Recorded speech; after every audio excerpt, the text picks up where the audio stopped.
layunin. At ngayong mahal na araw, nawa ay mas unahin ng bawat isa sa amin ang interes ng aming mga kababayan, tulad na lamang ng pagpapahalaga na ipinakita ng inyong anak na si Jesus na nagsakripisyo sa krus para sa pangkatauhan. In the book of John, chapter 3, verse 16, it says, "For God so loved the world that He gave His one and only Son, that whoever believes in Him shall not perish but have eternal life." Heavenly Father, grant us enlightenment and strength so that we may succeed in our efforts to serve the Filipino people. This we pray to you, our Lord, our guide, and Savior. Amen. Amen. The Imus Institute of Science and Technology Pop Ensemble will lead us in the singing of the Philippine National Anthem, and then they will render also a medley.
Manood ka ba mamaya, boss?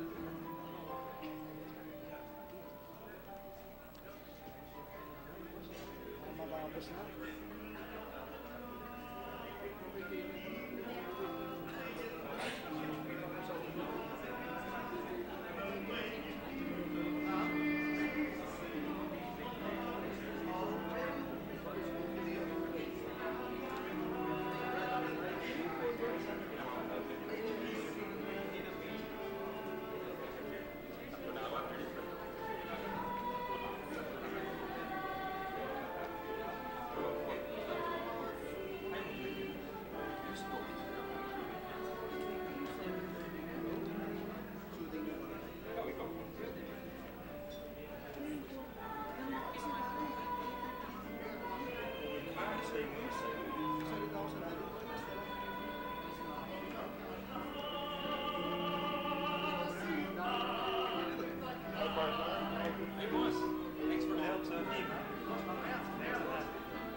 Salamat po.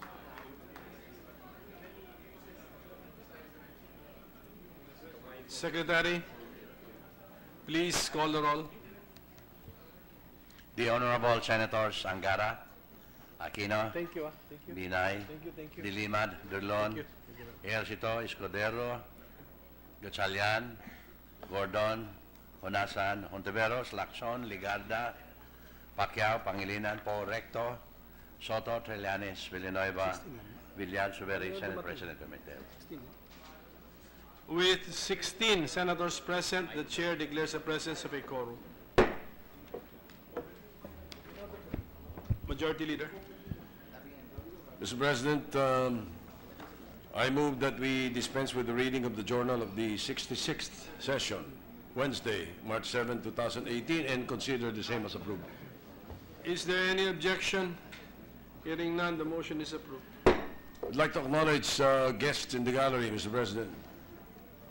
We have former Senator Bobby Tañada and the leaders of various coconut farmers organizations. We also have the Secretary of the Department of Budget and Management, Secretary Ben Jokno, and his officials of the DBM. Also the officials of the Commission on Audit, headed by Chairman Mike Aguinaldo, Mr. President. I'd like to welcome them to the Senate. Welcome to all of our guests.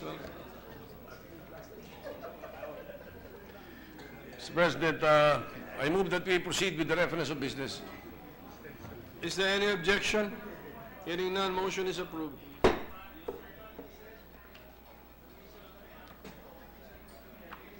Message from the House of Representatives.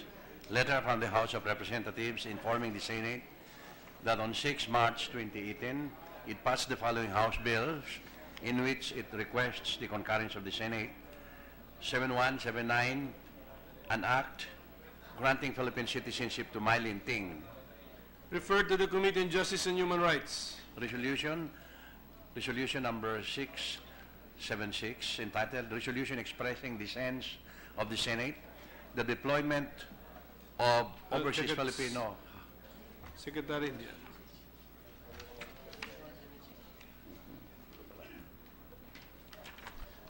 7176, an act separating the San Emmanuel National High School Annex in Barangay San Pablo, Tacurong City, Province of Sultan Kudarat from the San Emmanuel National High School, converting it into an independent national high school to be known as San Pablo National High School and appropriating funds, therefore.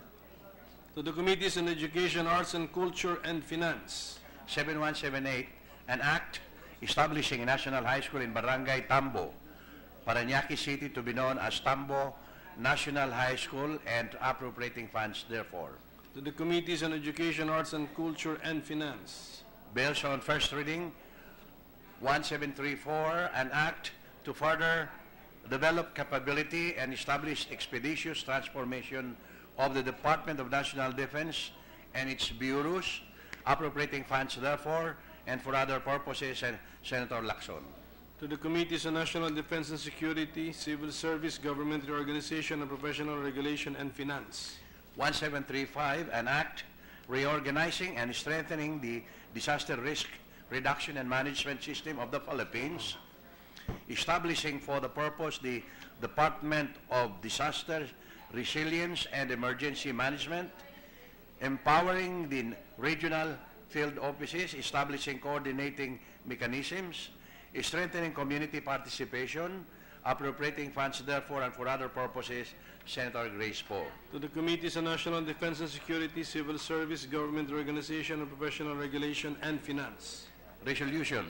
Resolution number 676, resolution expressing the sense of the Senate that the deployment of overseas Philippine household service workers to countries that do not afford migrants the same rights and work conditions as their nationals and allow withholding of Philippine passports be totally banned. Senators Pimentel III, Pacquiao, and Trillanes IV. To the Committee on Rules. Communications. Letter from the Supreme Court of the Philippines furnishing the Senate a copy of its notice of judgment and decision in the case of Ophelia Hernan versus the Honorable Sandigan Bayan for the Congress information. To the Committee on Justice and Human Rights.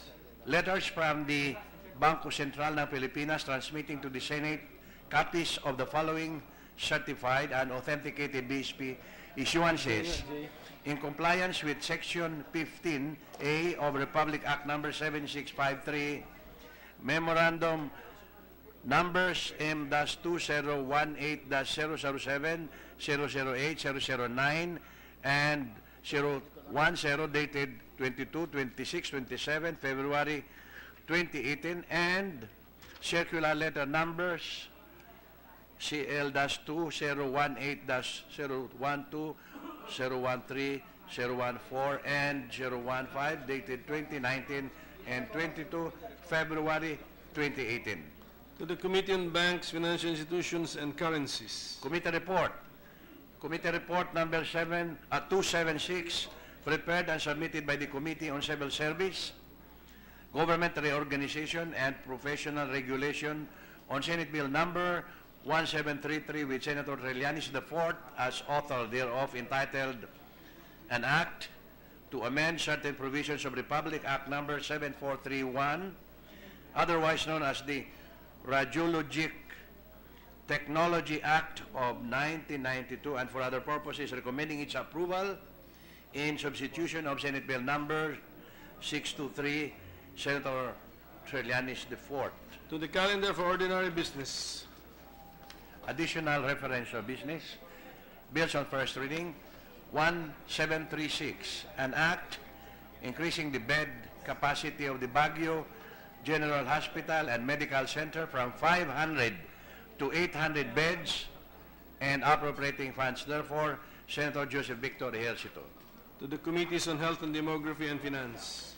1737, an act expanding the mandate of Cotabato Sanitarium in the municipality of Sultan Kudarat, province of Maguindanao, in the autonomous region in Muslim Mindanao, into the Cotabato Sanitarium and General Hospital and appropriating funds. Therefore, Senator Joseph Victor Ejercito. To the Committees on Health and Demography and Finance. Committee report number 277 prepared and submitted jointly by the Committees on Justice and Human Rights, Finance and Public Information and Mass Media, as recommended by the Subcommittee on National Identification System, Act on Senate Bill number 1738 with Senators Drilon, Ligarda, Ejercito, Villar, Lacson, Recto, Villanueva, Trillanes IV, Aquino IV, Suberi, Gordon, Pacquiao, Angara, Gatchalian, and Poe, as authors thereof, entitled An Act Establishing the Philippine Identification System, recommending its approval in substitution of Senate Bill numbers 1541, 6995, 917, 1500, 1510, 1577, 1579, and 1267, taking into consideration House Bill number 6221, Senator Lacson. To the calendar for ordinary business. Mr. President, I move to transfer from the calendar for ordinary business to the calendar for special orders, Senate Bill 1738 under Committee Report 277. Any objection? Hearing none, the motion is approved.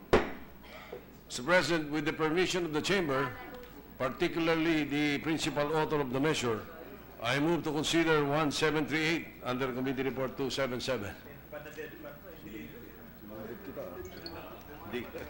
Any objection?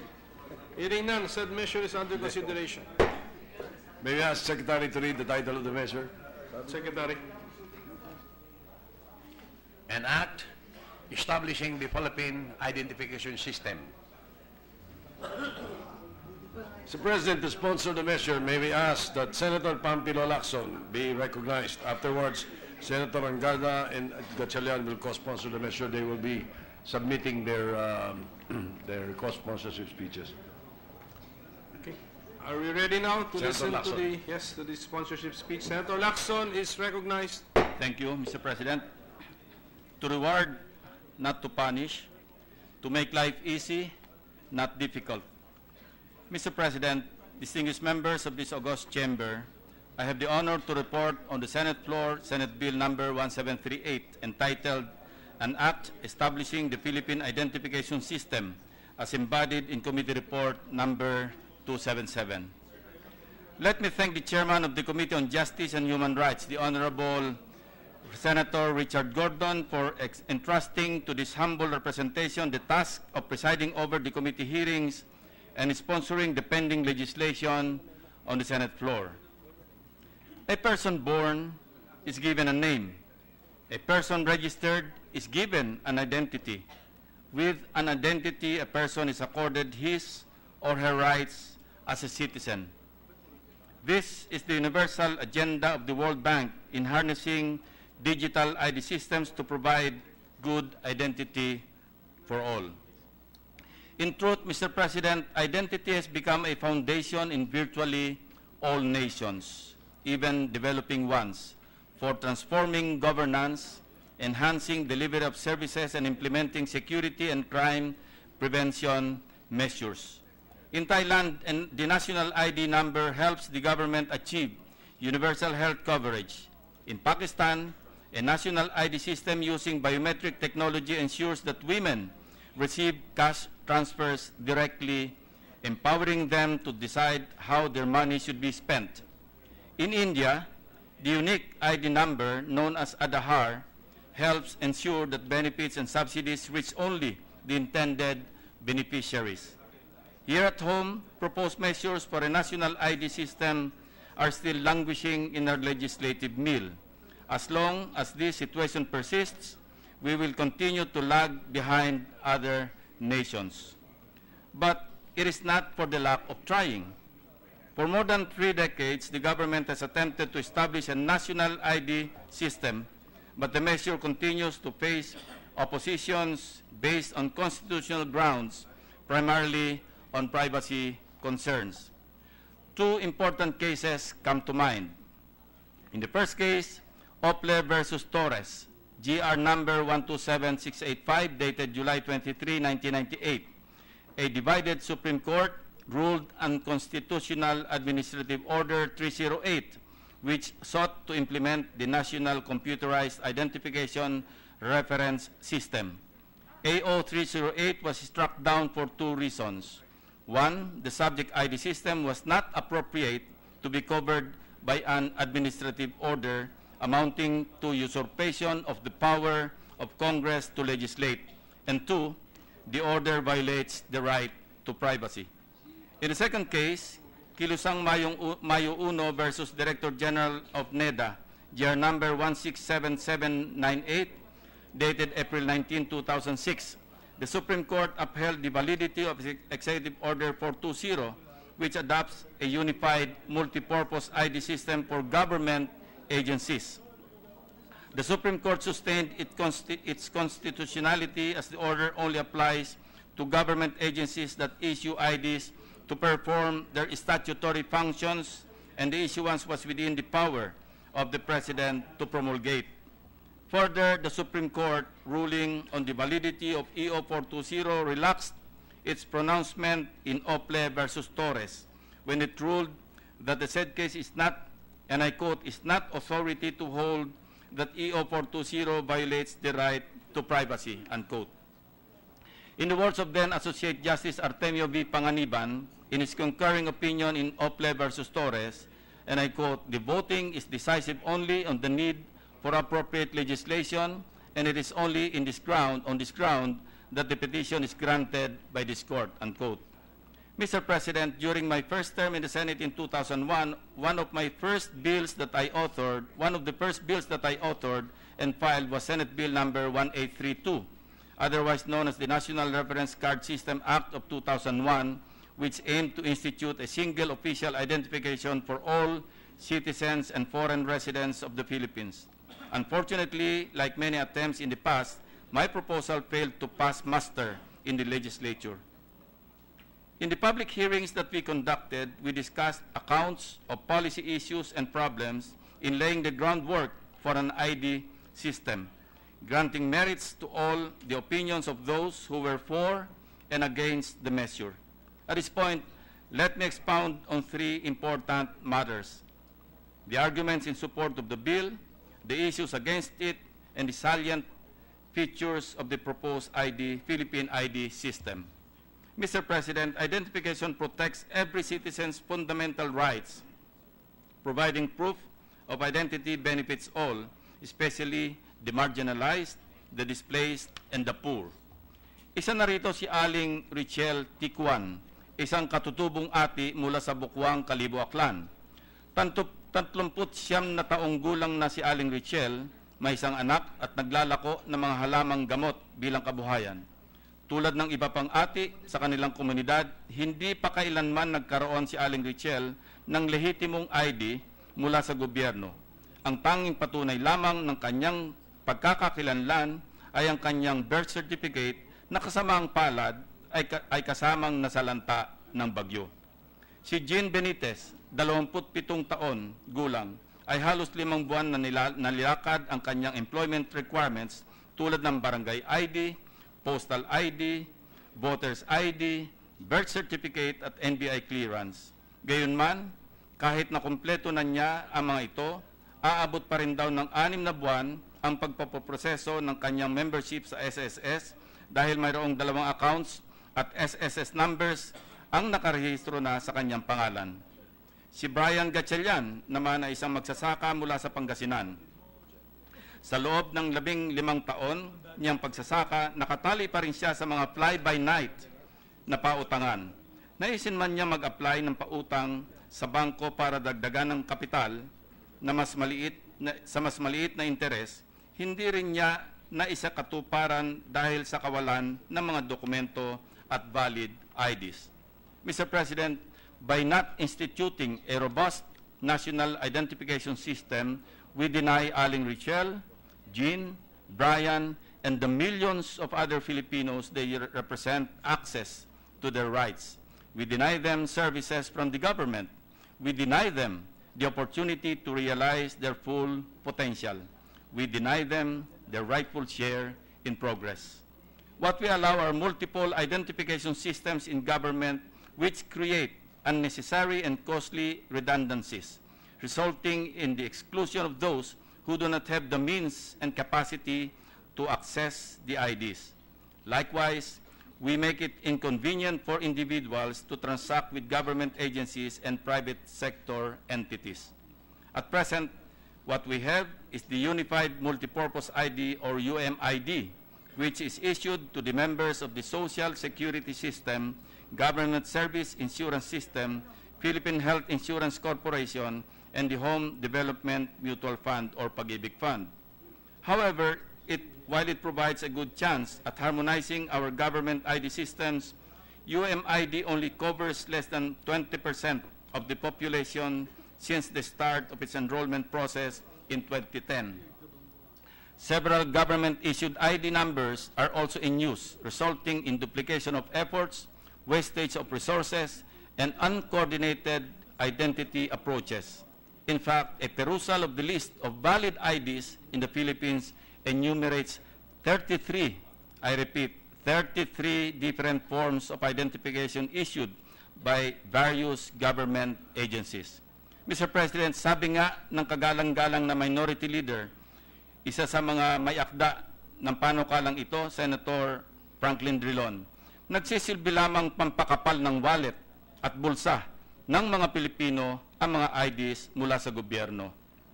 The irony remains that while we refuse to have a national ID, we allow numerous sectoral cards for specific purposes. It is the intent of this proposed bill to harmonize, integrate, and interconnect these countless and redundant government IDs by establishing a single national identification system to be known as the Philippine Identification System or PhilSys. The PhilSys will eliminate the need to present other forms of identification in a wide variety of public and private transactions, services, and derivative identity credentials. Mr. President, you may have heard the terms good law and bad law bandied about the Philippine ID system. The latter is founded on a host of issues and concerns on human rights and the right to privacy relative to the implementation of an ID system. History tells us that in all of our attempts to institute a national ID, privacy issues have been one of the main reasons for abandoning ID proposals altogether.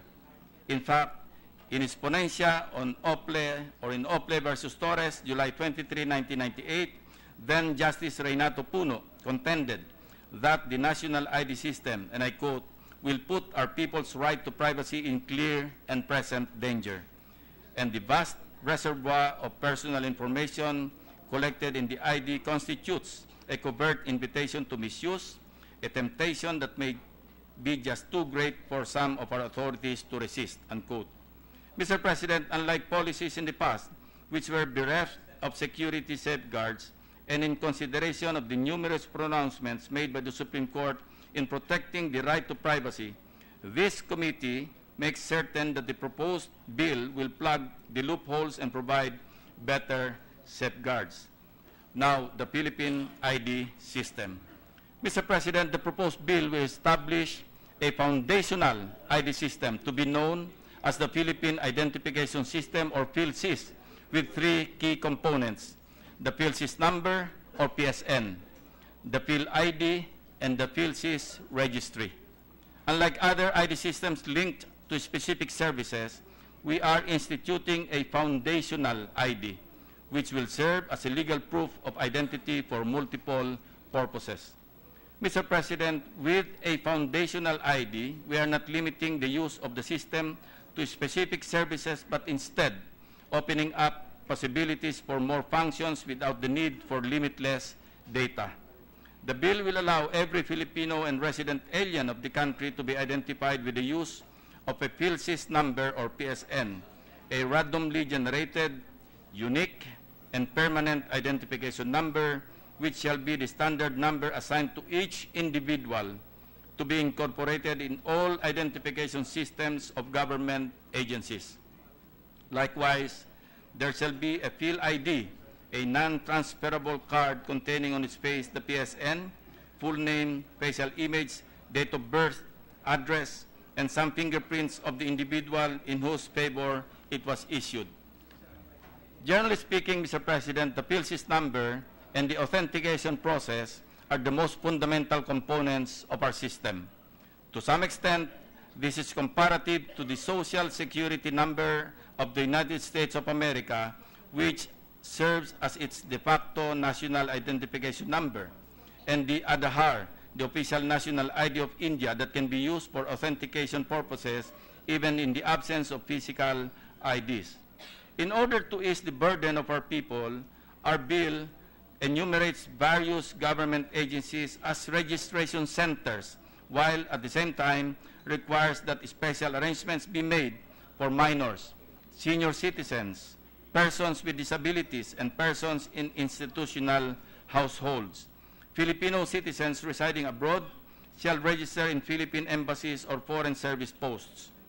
Under the proposed measure, the Philippine Statistics Authority, or PSA, is mandated to act as the PLC's registry, a repository and custodian of all data, including the PSN, registered records, and information of all persons registered in the PLCs. The bill also creates a PLC's Policy and Coordination Council, PSPCC, with a mandate to formulate policies and guidelines to ensure effective coordination and implementation of the PLCs. An important feature of this proposed legislation, Mr. President, is the concept of authentication, or the process of verifying, whether online or offline, the identity of an individual against the registry information in the PLCs or PLID. We understand that a robust ID system is built on the trust of our people. Hence, in crafting the Philippine ID system, we put primacy in protecting privacy and user rights of individuals by establishing strong legal frameworks and institutional accountability. At this point, we reiterate the doctrine enunciated in KMU versus Director General NEDA, and I quote, "The right to privacy does not bar the adoption of reasonable ID systems by government entities." To this end, Mr. President, we made sure that allowable access to information is narrowly focused and that compelling interests justify such intrusion, particularly on each of the four circumstances. First, when the registered person has given his or her consent specific to the purpose prior to the processing. Second, when the compelling interest of public health or safety so requires, relevant information may be disclosed, provided the risk of significant harm to the public is established and the owner of the information is notified within 72 hours of the fact of such disclosure. Third, upon order of any competent court. And finally, when a registered person requests from the PSA access to his or her registered information and record history, subject to the guidelines and regulations to be issued by the PSA. Mr. President, while it is practical to collect data beyond basic information, the committee maintains that indiscriminate data collection may pose risks to individual privacy. Hence, data collected by the Philippine Registry shall be limited to demographic information such as name, sex, date of birth, place of birth, and address. Other information such as mobile number and email address of the cardholder are optional. Biometrics information to be collected also include facial image, full set of fingerprints, iris scan, and if necessary, other identifiable features of an individual as may be determined. Mr. President, when these data are collected and verified, they can be used to identify a person by answering the simple question, who are you? Along with the credentials issued by the government, such as but not limited to the PSN, PhilID, or mobile ID, this data can be used as authentication factors to answer the question, are you who you claim to be? Mr. President, our ID system allows for technologies which are responsive and adapted to rapidly changing times. In the words of Senator Gatchalian, that's Win Gatchalian, our ID system will be future-proof. The bill also guarantees security safeguards for data privacy and security and for prevention against the proliferation of fraudulent or falsified identification cards. Finally, Mr. President, the Philippine identification system is protected by strong penal provisions criminalizing refusal to accept the PhilID or PSN, to the use of false name or information in the application, unlawful manner or use of the PhilID or PSN to commit a fraudulent act or for unlawful purpose, access data or information by unauthorized persons, and malicious disclosure of data or information either for profit or by negligence. Mr. President, it is worth mentioning that fundamental to this legislation is the availability of appropriations. For the first time, funding of the national ID system amounting to 2 billion pesos is made available under the budget of the Philippine Statistics Authority as provided in the General Appropriations Act for the fiscal year 2018. In deliberating this proposed measure, I urge everyone to keep in mind that the lack of identification creates formidable barriers for the downtrodden and the poor, and creates even larger barriers between the government and the people. The National Security Advisor was recently quoted in a national article, and in his words, he said, "We will implement the program even without the law. We will go ahead with the necessary steps." Mr. President, it is high time that we take on our vision, leadership, and political will to make this transformational agenda a reality. Thank you, Mr. President. Mr. President, the Minority Leader, Senator Drilon, the President Pro Tem, Senator Ralph Recto, Senator Gordon, Senator Gatchalian, and Senator Zubiri will be delivering their co-sponsorship speeches tomorrow, Mr. President. While Senator J.B. Ejercito, Senator Sani Angara, Senator Joel Villanueva, and Senator Manny Pacquiao will insert their co-sponsorship speeches today, Mr. President. Let the manifestation be noted. Thank you, Mr. President. In the meantime, I move to suspend consideration of Senate Bill 1738 under Committee Report 277. Any objection? Hearing none, approved.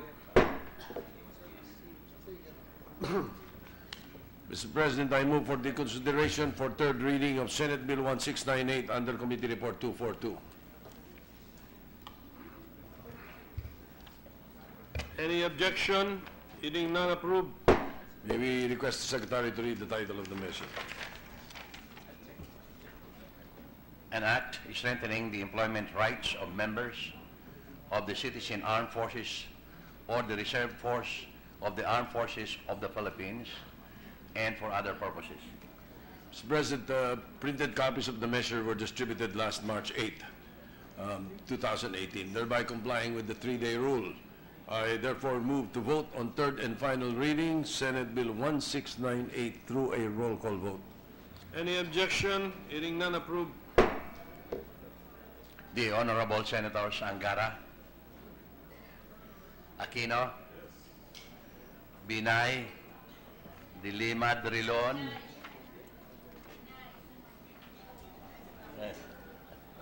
counted. Pasok lang. Go ahead. De Lima, Drilon, Sige, tuloy mo lang, Secretary. Drilon, Ejercito, Escudero, Gatchalian, Gordon, Onasan, Monteveros, Lacson, Ligarda, Pacquiao, Pangilinan, Po, Recto, Soto, Trillanes, Villanueva, Villar, Subiri, Senate President Pimentel. With 16 affirmative votes, 0 negative votes, Senate Bill number 1698 is approved on third reading. Mr. President, Senator Villanueva wishes to explain his vote. Senator Villanueva is recognized. Thank you, Mr. Majority Floor Leader. Thank you, Mr. President. Muli, maraming salamat sa ating mga colleagues na bumoto at sumuporta para ipasa ang Senate Bill number 1698. Salamat din po sa ating colleague na very passionate para ipasa ang measure na ito, Senator Bam Aquino. Ang batas po na ito is not only because we are supporting this measure not only because this measure will protect their service rights to work, but it will also restore the Filipino brand of patriotism, which is bayan bago ang sarili. This phrase, bayan bago ang sarili, is still relevant today, Mr. President. I believe that many Filipinos, especially the youth, are driven to serve the nation. While making a living is definitely something that should come first, to help uplift the economic condition of their families, many would still want to show their worth as Filipinos by joining the armed forces of the Philippines. Physicians, engineers, bankers, and even IT experts who left their lucrative jobs to serve the AFP, even without pay, can attest to this observation. Mr. President, we should also give this opportunity to young professionals and ordinary workers who, of course, cannot give up their jobs or put the welfare of their families or children at stake when duty calls. Hence, Senate Bill number 1698 seeks to guarantee the rights of any member of the reserve force of the AFP when he or she is called up for service or mobilized and when he or she returns to work. Karapatan po ng isang reservist na makabalik sa kanyang dating trabaho, makuha ang kanyang mga benepisyo at parehong antas ng sweldo at magampanan ang kanyang sagradong tungkulin para sa bayan. This measure, Mr. President, is not only about the rights and responsibilities of reservists. It's also about the rights and responsibilities of employers. Karampatan din po ng mga employer na makatanggap ng nakasulat na abiso o written notice mula sa AFP tungkol sa mobilisasyon ng kanyang empleyado.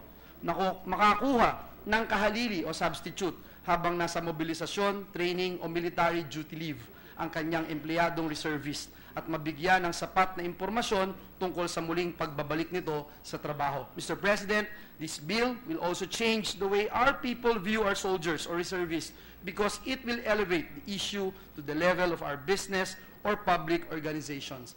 As a result, we can also expect more workers and employees to join the AFP Reserve Force Command, knowing that they have options when they act for the greater good and their employment rights are guaranteed by our laws. Muli, Ginoong Pangulo, maraming salamat at pagpalain tayong lahat ng ating Panginoong Diyos. Mr. President, Senator Legarda, who is on official business today, made a reservation to submit a manifestation for Senate Bill 1698, Mr. President. Mr. President, I move for the consideration for third reading of Senate Bill 452 under Committee Report Number 6. Any objection? Hearing none, approved. May we request Secretary to read the title of the measure?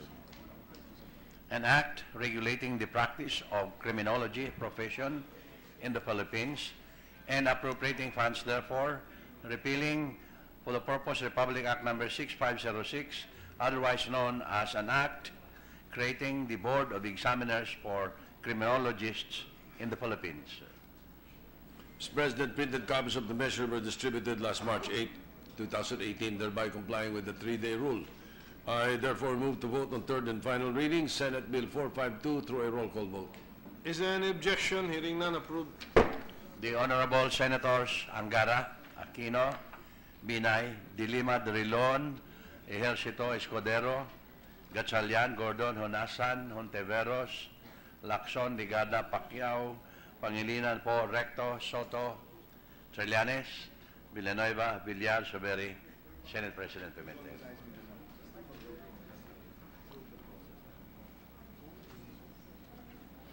Mahabat? 15.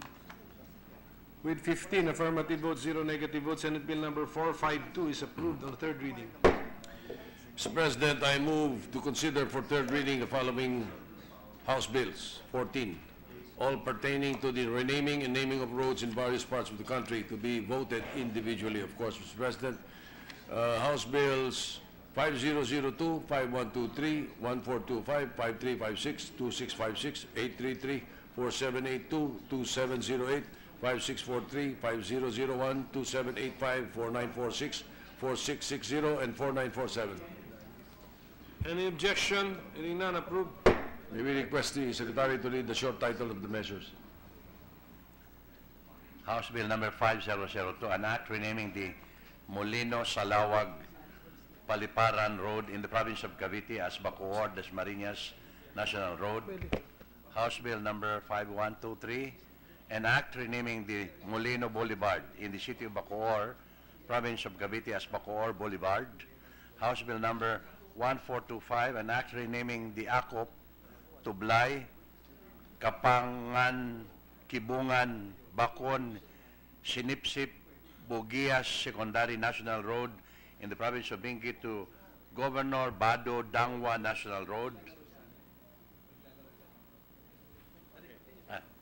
House Bill number 5356, an act renaming the Linamon, Matungaw, Baloy National Road in the province of Lanao del Norte as the Metro Iligan Regional Agro-Industrial Center Highway. House Bill number 2656, an act renaming the diversion road in Sorsogon City, province of Sorsogon as Salvador H. Escudero, the third diversion road. House Bill number 833, an act renaming the Monte Vista Catiil National Highway, Highway Compostela Valley Province into the Benigno A. Sakino Jr. National Highway. House Bill number 4782, an act renaming the Kaitikling Antipolo Teresa Morong National Road in the province of Rizal as Corazon C. Aquino Avenue. House Bill number 2708, an act renaming the Gurel, Bocod, Kabayan, Abatan Road in the province of Benguet to Congressman Andres Acop Cusalan Road. House Bill number 5643, an act naming the Poblacion Canyugan National Road, province of Lanao del Norte as the Arcelo Gibranza Highway. House Bill number 5001, an act renaming Governor's Drive, province of Cavite as Juanito Arimolia Senior Road. House Bill number 2785, an act renaming the Wawa Road of Barangay San Rafael, Municipality of Rodriguez, province of Rizal as General Licerio I. Hieronimo Highway. House Bill number 4946, an act renaming Panglao Island Circumferential Road as Anos Punasier Circumferential Road. House Bill number 460, an act naming the bypass road stretching from Barangay Bingkag, City of Lawag to Barangay Buyon, Municipality of Bacara, Province of Ilocos Norte as the Rodolfo G. Parinas Jr. Bypass Road. House Bill number 4947, an act renaming the road traversing barangays in the city of Tagaytay, Province of Cavite to Isaac O. Tolentino Avenue. Majority Leader. Mr. President, printed copies of all those measures were distributed last March 7, thereby all complying with the 3-day rule. So I move to pass on third and final reading House Bill 5123 under Committee Report 257. Any For a roll objection? call vote. Any objection? Hearing none. Secretary. The Honorable Senator Sangara, 5123. Aquino, Binay, Dilima Drilon, Ejercito, Escudero, Gatchalian, Gordon, Honasan, Ontiveros, Lacson, Ligarda, Pacquiao, Pangilinan, Po, Recto, Soto, Trillanes, Villanueva, Villar, Soberi, Senate President Pimentel. With 15 affirmative votes, 0 negative vote, House Bill number 5123 is approved on third reading. Mr. President, I move to approve on third and final reading House Bill 1425 through a roll call vote. Any objection? Hearing none. Approved. The Honorable Senator Sangara, Aquino, Binay, Dilima Drilon, Ejercito, Escudero, Gatchalian, Gordon, Honasan, Ontiveros, Lacson, Ligada, Pacquiao, Pangilinan, Po, Recto, Soto, Trillanes, Villanueva, Villar, Soberi, Senate President Pimentel. With 15 affirmative votes, 0 negative vote, House Bill number 1425 is approved on third reading. Mr. President, I move to approve on third and final reading House Bill 5356. Any objection? Hearing none. Approved. Secretary. The Honorable Senator Sangara, Aquino, Binay, Dilima Drilon, Ejercito Escudero, Gatchalian, Gordon, Honasan, Ontiveros, Lacson, Ligada, Pacquiao, Pangilinan, Po, Recto, Soto, Trillanes, Villanueva, Villar, Soberi, Senate President Pimentel. With 15 affirmative votes, 0 negative vote, House Bill number 5356 is approved on third reading. Mr. President, I move to approve on third and final reading House Bill 5002. Any objection? Hearing none, approved. The Honorable Senators Angara, Aquino, Binay, De Lima, Drilon, Ejercito Escudero, Gatchalian, Gordon, Honasan, Ontiveros, Lacson, Ligada, Pacquiao, Pangilinan, Po, Recto, Soto, Trillanes, Villanueva, Villar, Soberi, Senate President Pimentel. With 15 affirmative votes, 0 negative vote, House Bill number 5002 is approved on third reading. Mr. President, I move to approve on third and final reading House Bill 2656. Any objection? Hearing none, approved. The Honorable Senators Angara, Aquino, Binay, De Lima, Drilon, Ejercito Escudero, Gatchalian, Gordon, Honasan, Ontiveros, Lacson, Ligada, Pacquiao, Pangilinan, Po, Recto, Soto, Trillanes, Villanueva, Villar, Soberi, Senate President Pimentel. With 16 affirmative votes, 0 negative vote, House Bill number 2656 is approved on third reading. Mr. President, I move to approve on third and final reading House Bill 833. Any objection? Hearing none, approved.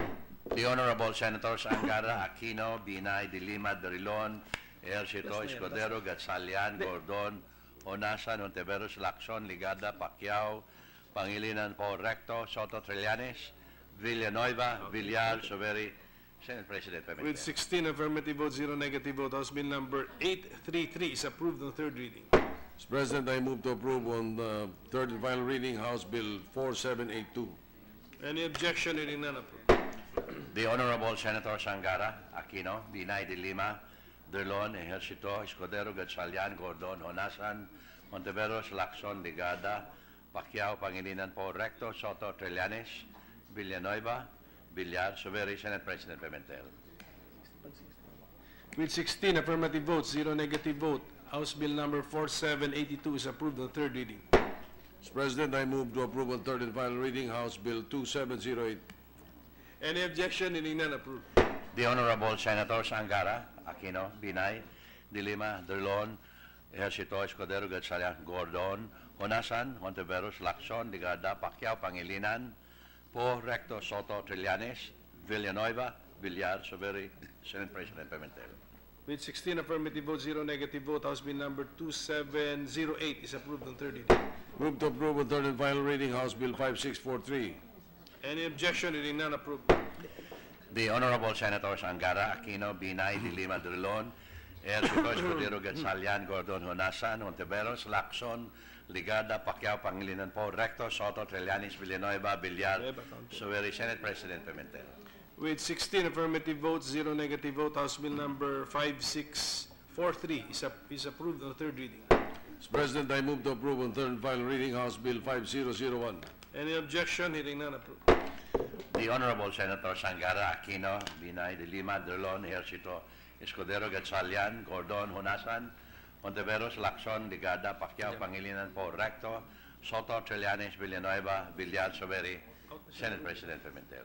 With 15 affirmative votes, 0 negative vote, House Bill number 5001 is approved on third reading. Move to approve on third and final reading House Bill 2785, Mr. President. Any objection? Hearing none, approved. The Honorable Senators Angara, Aquino, Binay, De Lima, Drilon, Ejercito, Escudero, Gatchalian, Gordon, Honasan, Ontiveros, Lacson, Ligada, Pacquiao, Pangilinan, Po, Recto, Soto, Trillanes, Villanueva, Villar, Soberi, Senate President Pimentel. With 15 affirmative votes, 0 negative vote, House Bill number 2785 is approved on third reading. Mr. President, I move to approve on third and final reading House Bill 4946. Any objection? Hearing none, approved. The Honorable Senators Angara, Aquino, Binay, De Lima, Drilon, Ejercito, Escudero, Gatchalian, Gordon, Honasan, Ontiveros, Lacson, Ligarda, Pacquiao, Pangilinan, Po, Recto, Soto, Trillanes, Villanueva, Villar, Soberi, Senate President Pimentel. With 15 affirmative votes, 0 negative vote, House Bill number 4946 is approved on third reading. Mr. President, I move to approve on third and final reading House Bill 4660 under 270 report. Any objection? Hearing none, approved. The Honorable Senators Angara, Aquino, Binay, De Lima, Drilon, Ejercito Escudero, Gatchalian, Gordon, Hunasan, Ontiveros, Lacson, Ligarda, Pacquiao, Pangilinan, Po Recto, Soto, Trillanes, Villanueva, Villar, Sobere, Senate President Pimentel. With 15 affirmative votes, 0 negative vote, House Bill number 4660 is approved on third reading. Mr. President, finally, move to approve on third and final reading House Bill 4947 under Committee Report 271. Any objection? Hearing none, approved. The Honorable Senators Angara, Aquino, Binay, De Lima, Drilon, Ejercito Escudero, Gatchalian, Gordon, Hunasan, Ontiveros, Lacson, Ligarda, Pacquiao, Pangilinan, Po, Recto, Soto, Trillanes, Villanueva, Villar, Soberi, Senate President Pimentel. With 15 affirmative votes, 0 negative vote, House Bill number 4947 is approved on third reading. Mr. President, I move to consider for third reading Senate Bill 1534 under Committee Report 144. Any objection? Hearing none, approved. We request the Secretary to read the title of the measure. An act amending Republic Act number 8439, otherwise known as the Magna Carta for scientists, engineers, researchers, and other science and technology personnel in the government.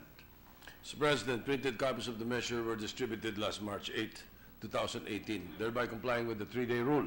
I move to vote on third and final reading Senate Bill 1534 through a roll call vote. Any objection? Hearing none, approved.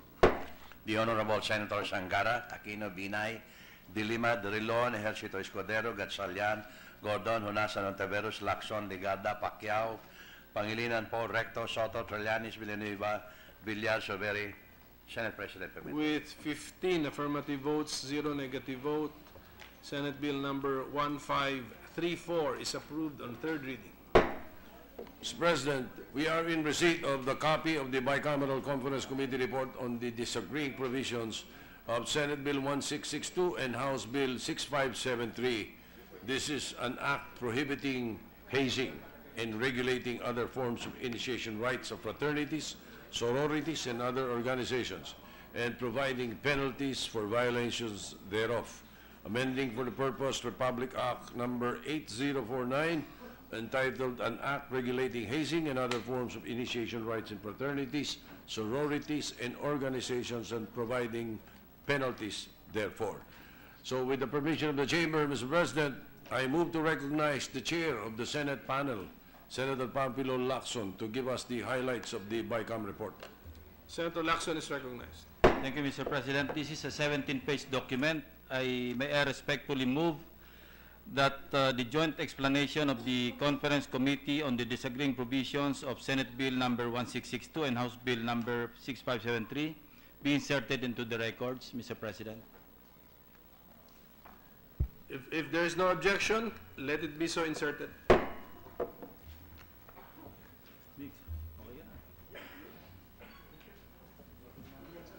Majority Leader. Mr. President, I move that we adopt and ratify the Bicameral Conference Committee report on the disagreeing provisions of Senate Bill 1662 and House Bill 6573, and the text of the joint explanations be inserted into the records of the Chamber. So any objection to the motion to adopt and ratify the report as well as insert the text of the report into our records? Hearing none, said motion is approved. Mr. President, I move to resume consideration of Senate Bill 1233 under Committee Report 8.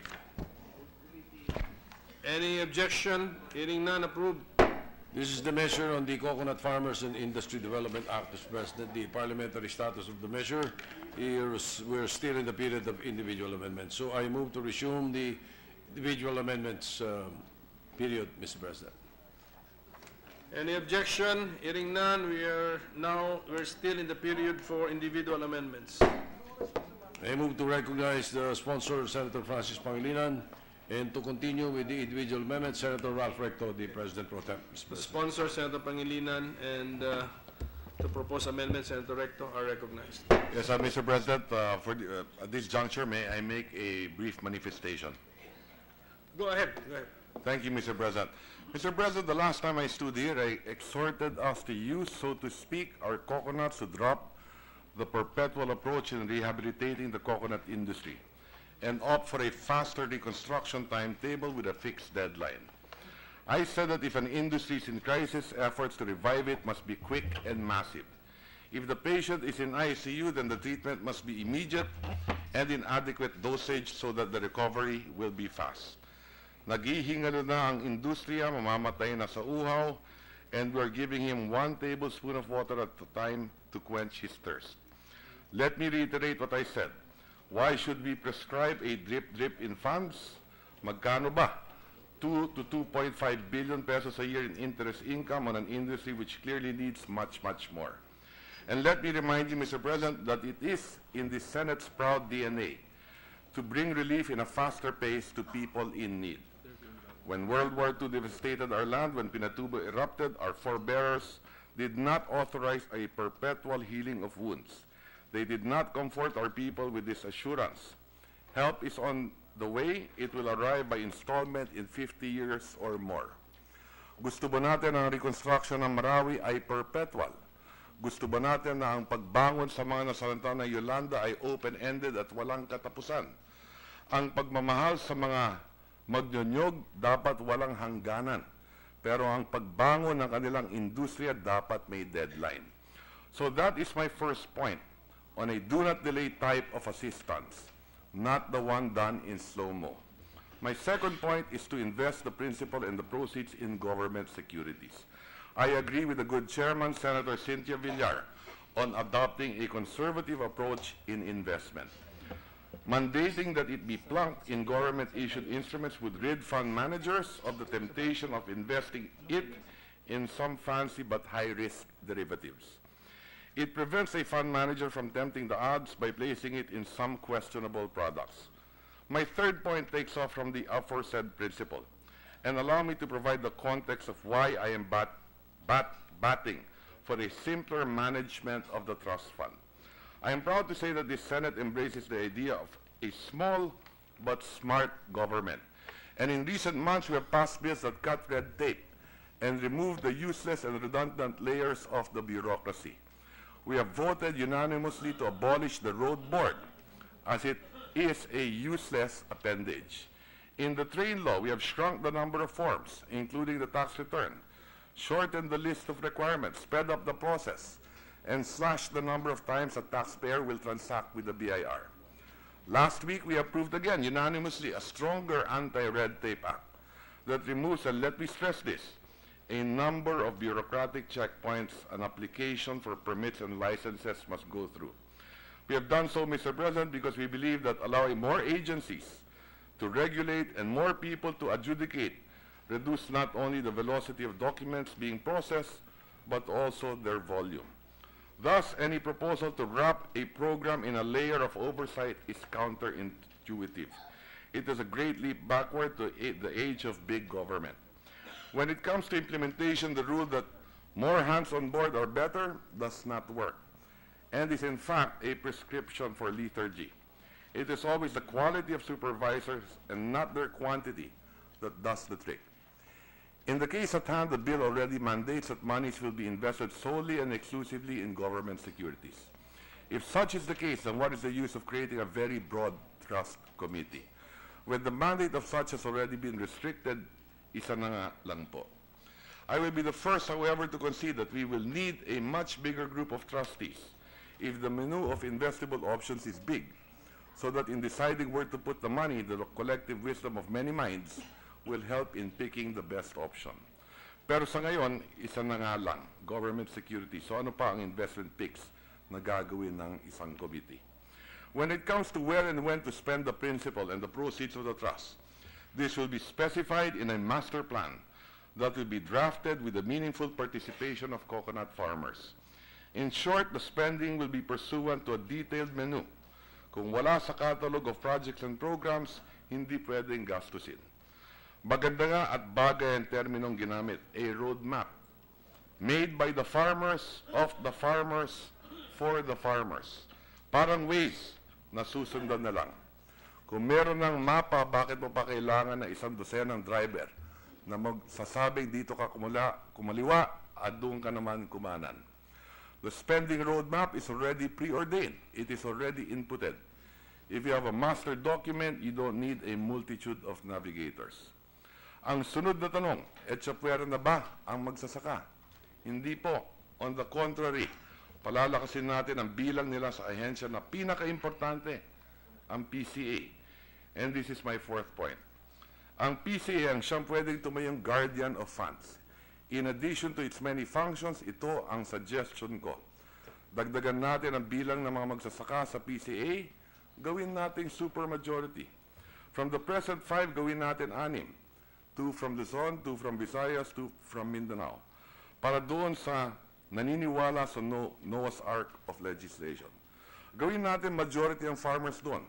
Kung 11 ang magiging board, 6 ang farmers representatives, 2, as I mentioned, from Luzon, Visayas, and Mindanao, and 5 from government. PCA is the ground zero for all activities to resuscitate the industry. Let us help the farmers seize the center. Let us expand, strengthen, and broaden its mandate to include, first, as the lead initiator and convener of the coconut industry roadmap. Second, empower it with the right to ratify any move to dispose cocoa levy assets. This goes without saying that they, the farmers, will have to be consulted and their assent secured. Walang sale ng assets kung wala silang say. The farmer-dominated PCA will in effect be vested with veto powers. Hindi po ba logical and commonsensical na we just fuse and fold in the powers of the Trust Committee into the PCA board and thus avoid a fragmented, divided body that will oversee the rehabilitation of the coconut industry? Why maintain 2 or 3 bodies when for purposes of efficiency, transparency, accountability, and savings, it can be done by one body, the PCA, that is dominated by coconut farmers? As to the sale of other cocoa levy assets, my personal position is that in principle, we liquidate them, ibenta na natin, cut and cut clean. As to how, when, to whom, and for how much, let the PCA and the farmers' representatives therein decide. But such should not be done in consultation, should be done in consultation with economic managers in order to get the best value for assets to be placed in the auction block. Sila na ang magtakda ng mekanismo. Ang bottom line, basta maganda ang presyo at hindi subasta. The government's record in running for-profit businesses has not been embellished with success. What it had left behind are carcasses of state firms plundered of their assets and pillaged of their funds. At marami pa ngang nangangailangan ng bailout. How many billions of pesos were squandered in the lifelines thrown to drowning companies, which eventually sank under the weight of their incompetence? Let us liquidate these assets in a manner that is open and fair, no favorites or seeded picks, and make the proceeds part of the trust fund, thereby boosting its portfolio. Walang kakayahan ang PCA na magpatakbo ng coconut mills at bangko. At kung i-retain natin ang isang trust committee na magdedetermine kung ano ang mga kumpanyang patatakbuhin, kung saan ilalagak ang pera, kung ano ang investments na gagawin, edi parang binuhay na rin natin ang omnipotent na CIAF ni Marcos noon. We are resurrecting a Marcos-era monopolistic entity, but with a different name. Lastly po, sa usapin ng appropriations, 2 punto lang po. Let the government match the trust income with appropriations to the PCA. Over and above monies to be spent from the trust principal and proceeds, I propose that we include a provision setting a minimum of 10 billion budgetary support to coconut farmers. Pwedeng lagyan po natin ng sunset provision, like 10 years, or we can scale it down after a decade. Thus, the spending formula is trust income plus appropriations equals Coconut Development Fund. May matching ng pondo, Mr. President. My second point, in my opposition to classify the trust fund as an off-budget item. May pangamba po ako dito kasi yung mga off-budget items natin na perwisyo, nalagay sa peligro. Exhibit A, road users tax. Exhibit B, Malampaya Fund. Yung fire fees and firearms fees natin na umabot ng bilyong piso taon-taon, hindi klaro kung saan napupunta dahil outside the reach of congressional scrutiny. They are kept in the dark, placing it out of the reach of sunlight which they say is the best fund disinfectant. Even travel tax payments are concealed in the shroud called earmark revenues. Its use annually determined by a group so small that they can caucus inside a van. Believe me, Mr. President, transparency and off-budget items are not synonymous in our budget lingo. There are now 155 different laws governing off-budget accounts, making them practically hard to track, as placing them outside normal scrutiny distorts the budget process, weakens oversight, loosens expenditure control, and garbles the true picture of resources allotted to an agency.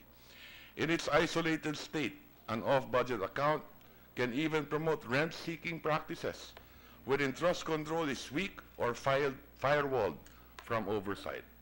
Ang posisyon ko, ilagay sa NEP for recording purposes ang itemized na projects and programs of the PCA based on fund source, whether regular appropriations or trust income. Let me make my position clear. The fund will remain a trust account, but its usage, reporting, and expenditure will follow our budget, accounting, procurement, and auditing rules. Thank you, Mr. President, for allowing me to make that manifestation. Mr. President. Yes, Mr. Sponsor. Go ahead. Yes, Mr. President, we would like to respond to the points raised earlier by Senator Recto, if we may do so. Yes, go ahead. Thank you, Mr. President. On the matter of perpetual fund, Mr. President, I believe that we have already come to an agreement with the proponent of the amendment that rather than have a perpetual fund, we have agreed to have a fund that whose lifespan would be 25 years, Mr. President, subject perhaps to an extension by an act of Congress, should the same be necessary after 25 years. By that time, I would be 79 years old.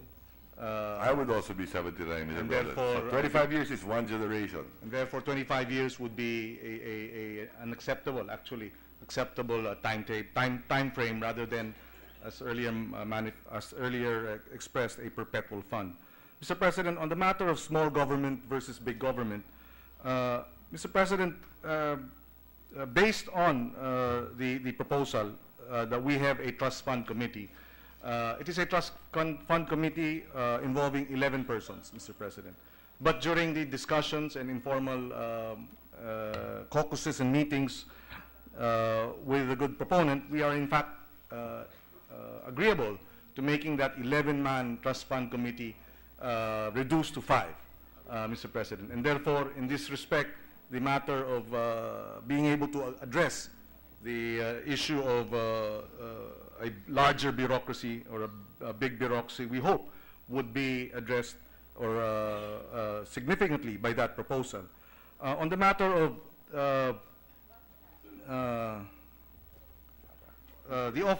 the reconstituted PCA, Mr. President, as replacing a trust fund committee, Mr. President, the concern of the farmers is historically, and we cannot blame them, the PCA was in fact a conduit and a co-conspirator, for lack of a better term, in the utilization of the fund, not for the benefit of the farmers. And therefore, there is this growing concern that if it is the PCA that will handle or act as the trust fund committee, even if it's reconstituted, there will be concerns regarding its own track record and capacity. Second, Mr. President, on the matter of a reconstituted PCA, there is a concern regarding whether or not the same would be a rider.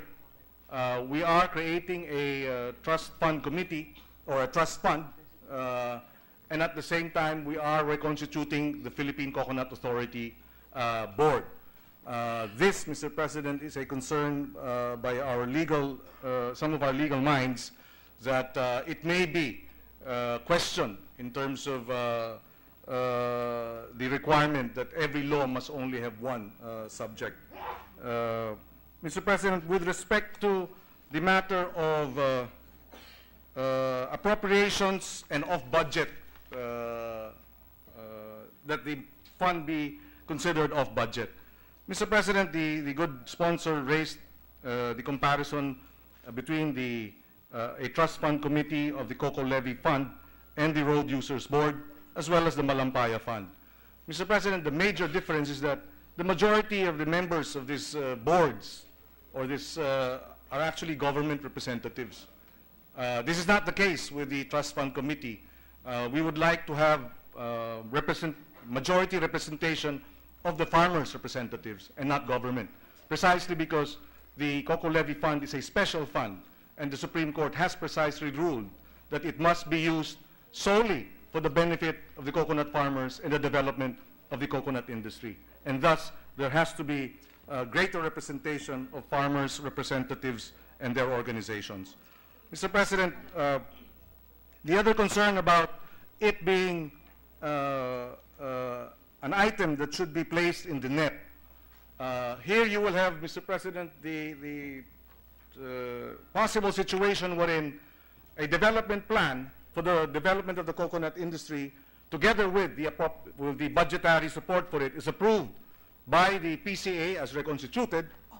However, when it is presented to Congress during the annual deliberations of the budget, Congress can decide not to fund it, or Congress can decide to disapprove these proposals, Mr. President. And therefore, you will have an anomalous situation wherein you do give PCA the authority and the power in a reconstituted board to approve a development plan, but then once it goes through the budget process, the same may no longer have the support of Congress, and therefore defeats the whole purpose, Mr. President, of it being a special fund. Mr. President, I think the issues are joined, if I may conclude. One, do we favor a trust fund committee as proposed in the measure, and perhaps a smaller composition of a trust fund committee, or do we have a reconstituted Philippine Coconut Authority? That is one. That would be one major debate, and perhaps that's where we should be able to vote. And the other, Mr. President, I think, would be, should it be included in the NEP, the NEP, on an annual basis, or should it remain in a trust fund and off-budget, an off-budget item, Mr. President? I think these are the two major concerns, Mr. President. The other concerns have been resolved, and hopefully we can, by way of voting, hopefully today, decide on this matter, Mr. President. For the record, Mr. President. Mr. President, let me again make mention that the proposal of the gentleman with regard to still having a trust fund committee is still an additional bureaucracy, is still an additional government agency, because as such, based on their presentation or recommendation, there will still be a new secretariat. Then per diem na naman babayaran yung members ng committee. And then there are many other regulatory issues in the bill itself. Now, I take away all of that and reconstitute the PCA. And, you know, with that recommendation, what do you do with the PCA? With the Philippine Coconut Authority? That will remain to be there.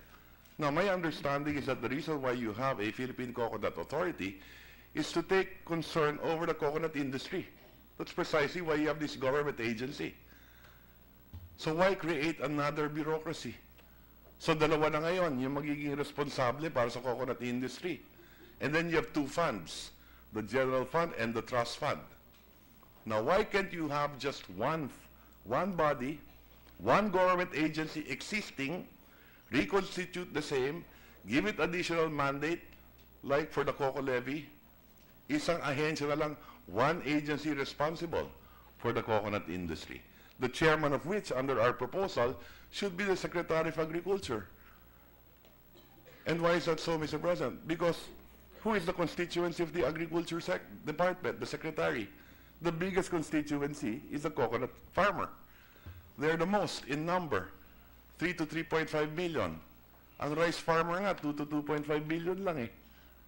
So these are the two biggest farmers in the coconut, or rather in the agricultural sector, Mr. President.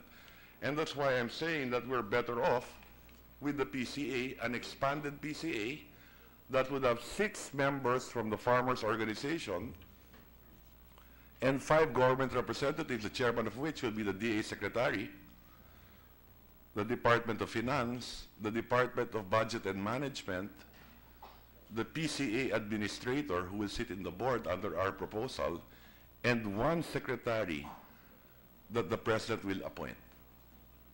So you have 6 farmers representatives and 5 in the government in the reconstituted PCA. Now, on the second item, with regard to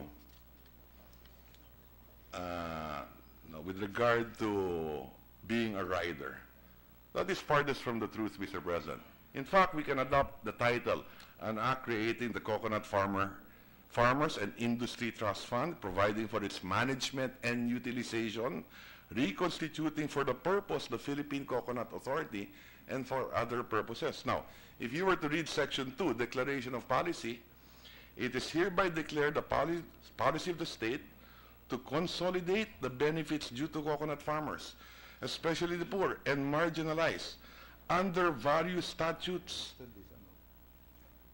and to expedite the delivery thereof to attain increased farm productivity and income of coconut farmers through the rehabilitation and modernization of the coconut industry. So it is not true that it is a rider, Mr. President. Third, with regard to an off-budget item, Mr. President, we are all familiar to what an off-budget item is. I already mentioned 2 funds at least. In fact, I mentioned more than 2. Not only the road board, not only the Malampaya Fund, I've mentioned other funds, fees on firearms, ano pa iba? And there are 155 other laws, Mr. President. So I don't think it is wise for Congress to continue adding to that list.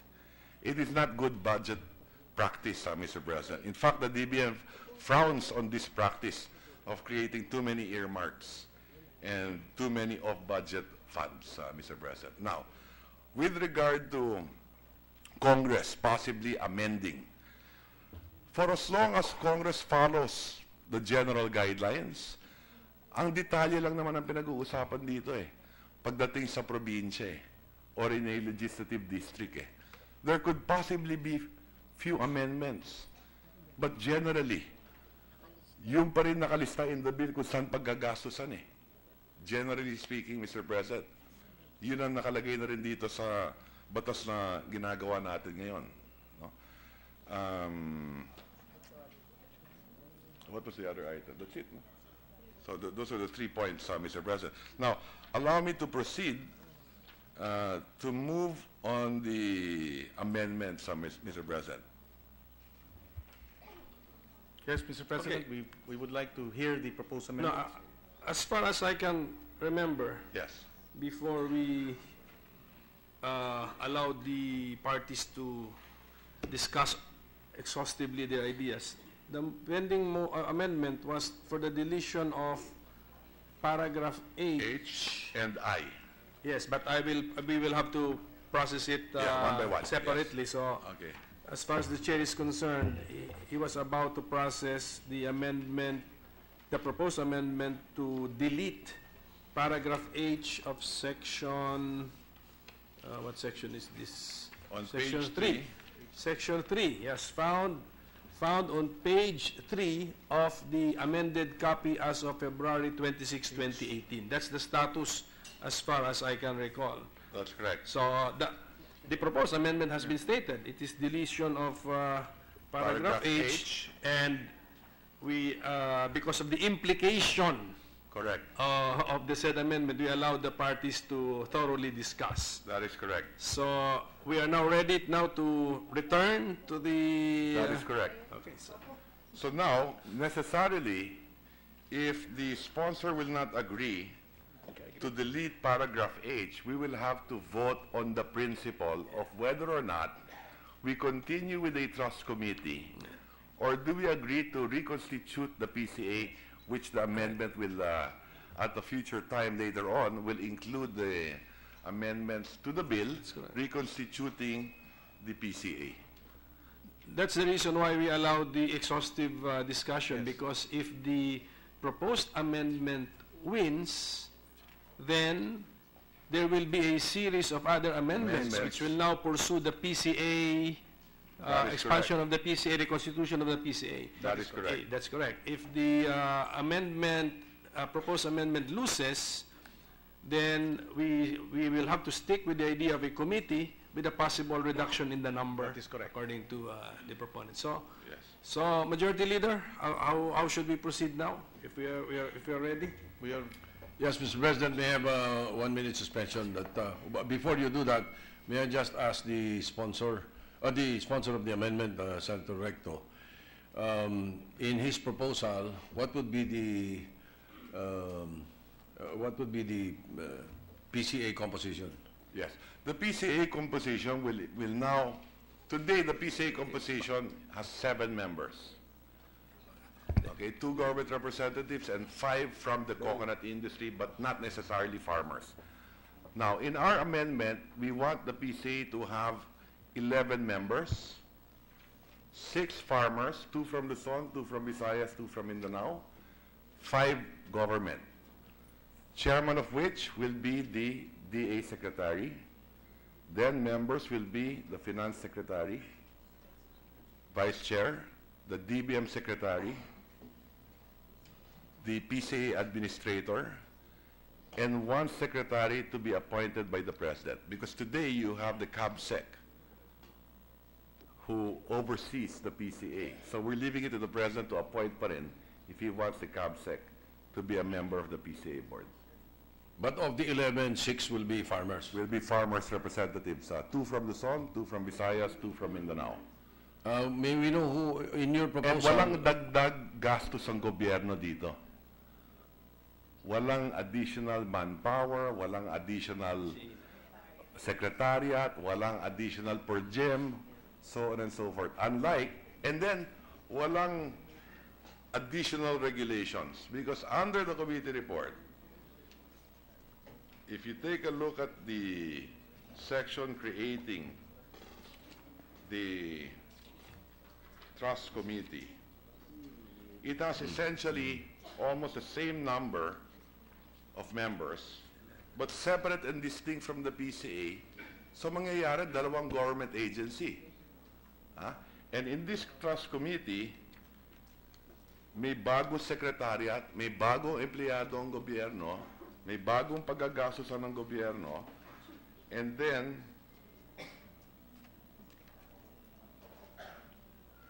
you have it in section 12 of the proposed in the committee report, and then there are additional paragraphs here with regard to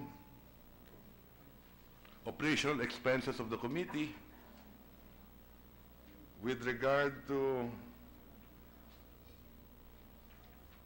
exercising on behalf of the national government all rights and incidents of ownership to the Coca levy, including the right to vote, whether directly or through duly authorized nominee, shares of stock held in the name of the national government, and many, many more.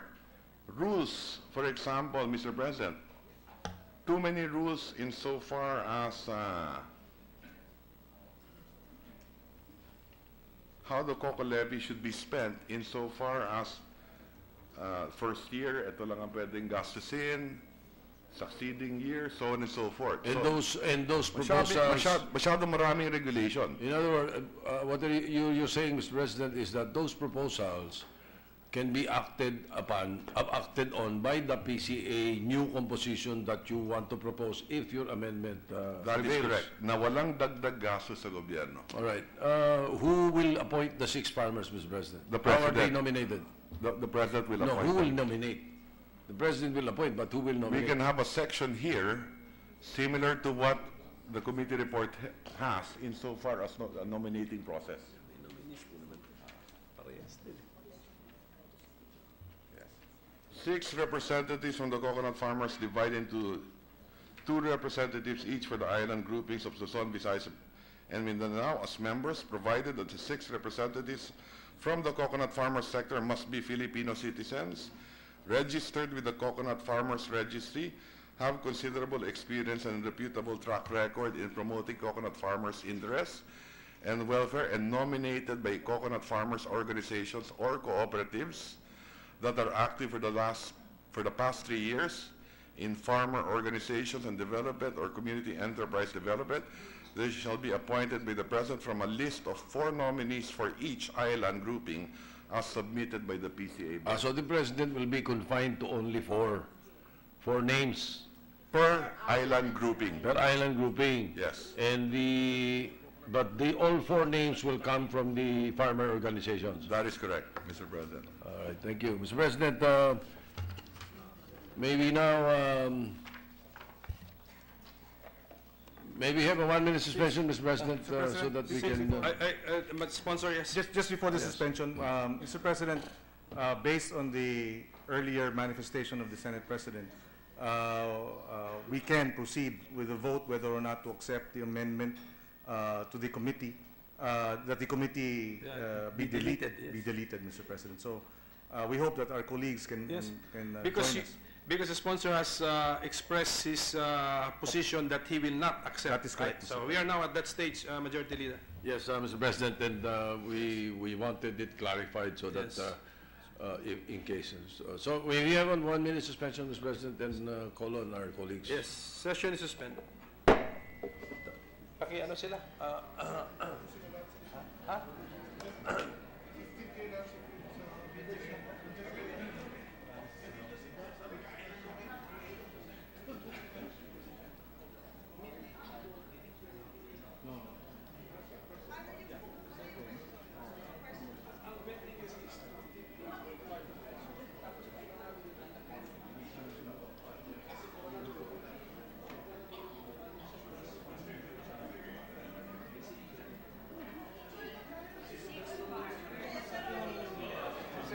Position ng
We are ready to resume, Mr. President. Session is resumed.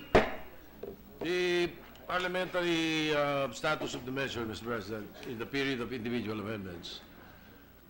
Senator Recto is proposing an amendment to the bill being sponsored by Senator Pangilinan, Senate Bill 1233. And this particular proposal will have implications in the ongoing individual amendments that the President Pro Tem will be forwarding later. So at this point, may we know from the sponsor if he's not accepting the proposed amendment of Senator Recto for the record? For the record, Mr. President, we regretfully decline to accept the proposed amendment, Mr. President. May we know from Senator Recto if he plans to appeal the amendment? Yes, Mr. President, I am appealing it to the body for the consideration of the members of the plenary.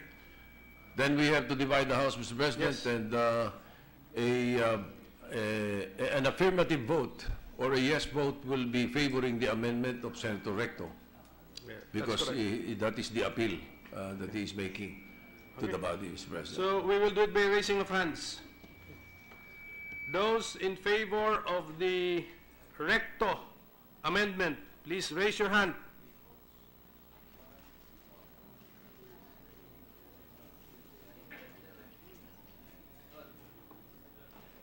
Those not, including me, count me. Those not in favor, raise your hand. Can I announce the result, please?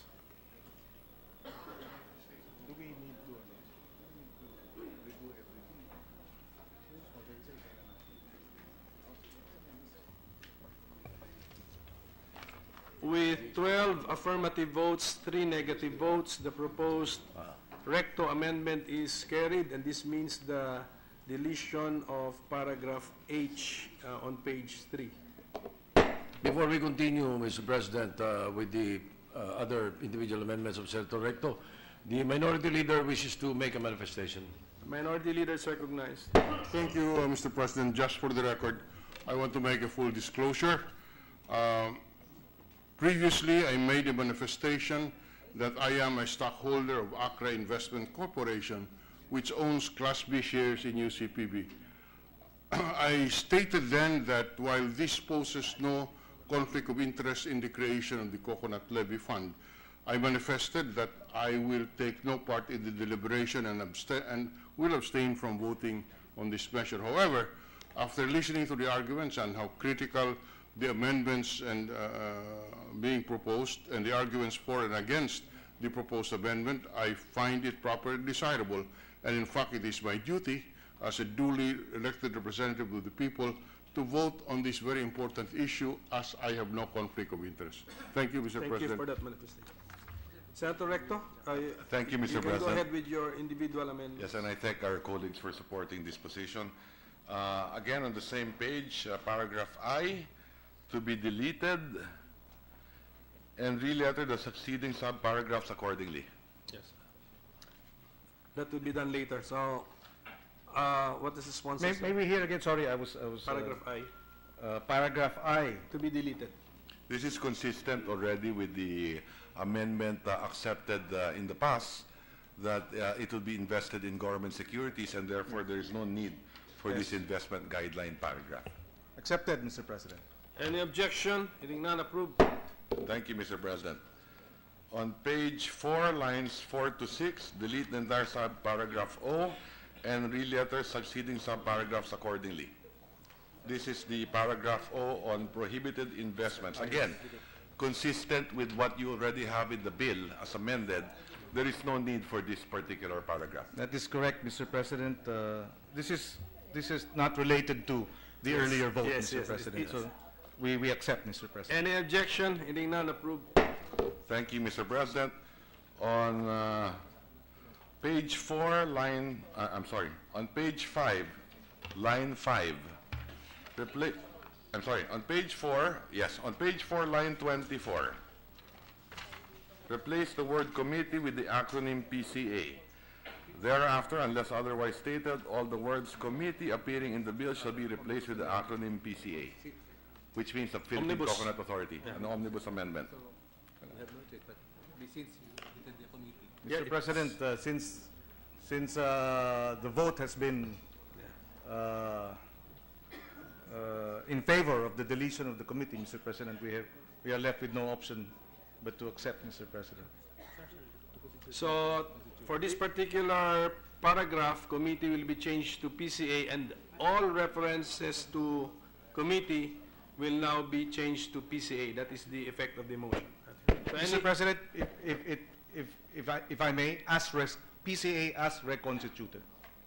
Yes, we will- that is correct. Later on, we will reconstitute the get there, PCA. yes. We will get there, yes. So, accepted by the sponsor. Any objection? Hearing none, approved. Take note that that's an omnibus motion. Thank you very much, Mr. President. On page 5, line 5, replace the word committee with the acronym PCA and insert the article "and" after. And May we have that again, Mr. President? Sorry. Page 5, line 5, line 5. replace the word committee with the acronym PCA and insert the article "and" after. Yes. Then on line 6, after the acronym COA, delete the comma and the phrase and the BTR. Accepted. delete. Any objection? Hearing none, approved.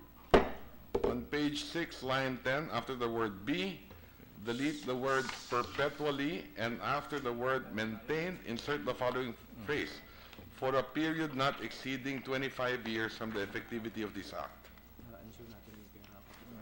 As a compromise, Mr. President. Mr. President, may we, if the good sponsor is willing, so that we have a amendment to the amendment, exists for a period of 25 years, and on line 12, after the period, add a new sentence to read as follows: thereafter, any and all monies in the trust fund and proceeds from the privatization of the coconut levy assets shall be transferred to a special account in the general fund to be used exclusively for the benefit of the coconut farmers and the development of the coconut industry. We also have that, Mr. President, but I will not.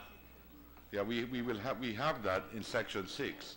Our amendment: the trust fund shall be maintained for a period not exceeding 25 years from the effectivity of this act and shall be used exclusively for the benefit of the coconut farmers and for the development of the coconut industry. Thereafter, any and all monies in the trust fund shall revert to the general fund of the National Treasury and shall be used exclusively for the herein stated purpose. I believe there is a meeting of the minds, That but is it's just correct. on the matter of Language, and the style. language. So, can a suspension help if you can reconcile your Just the term versions? proceeds, Mr. President, and proceeds. Accepted. So how will it read for the benefit of our colleagues, of everybody? How will it read now, Senator Recto? Okay, it would The now, entire- the entire paragraph. with the permission of the sponsor, it will now read as follows. The trust fund shall be maintained for a period not exceeding 25 years from the effectivity of this act and shall be used exclusively for the benefit of the coconut farmers and for the development of the coconut industry.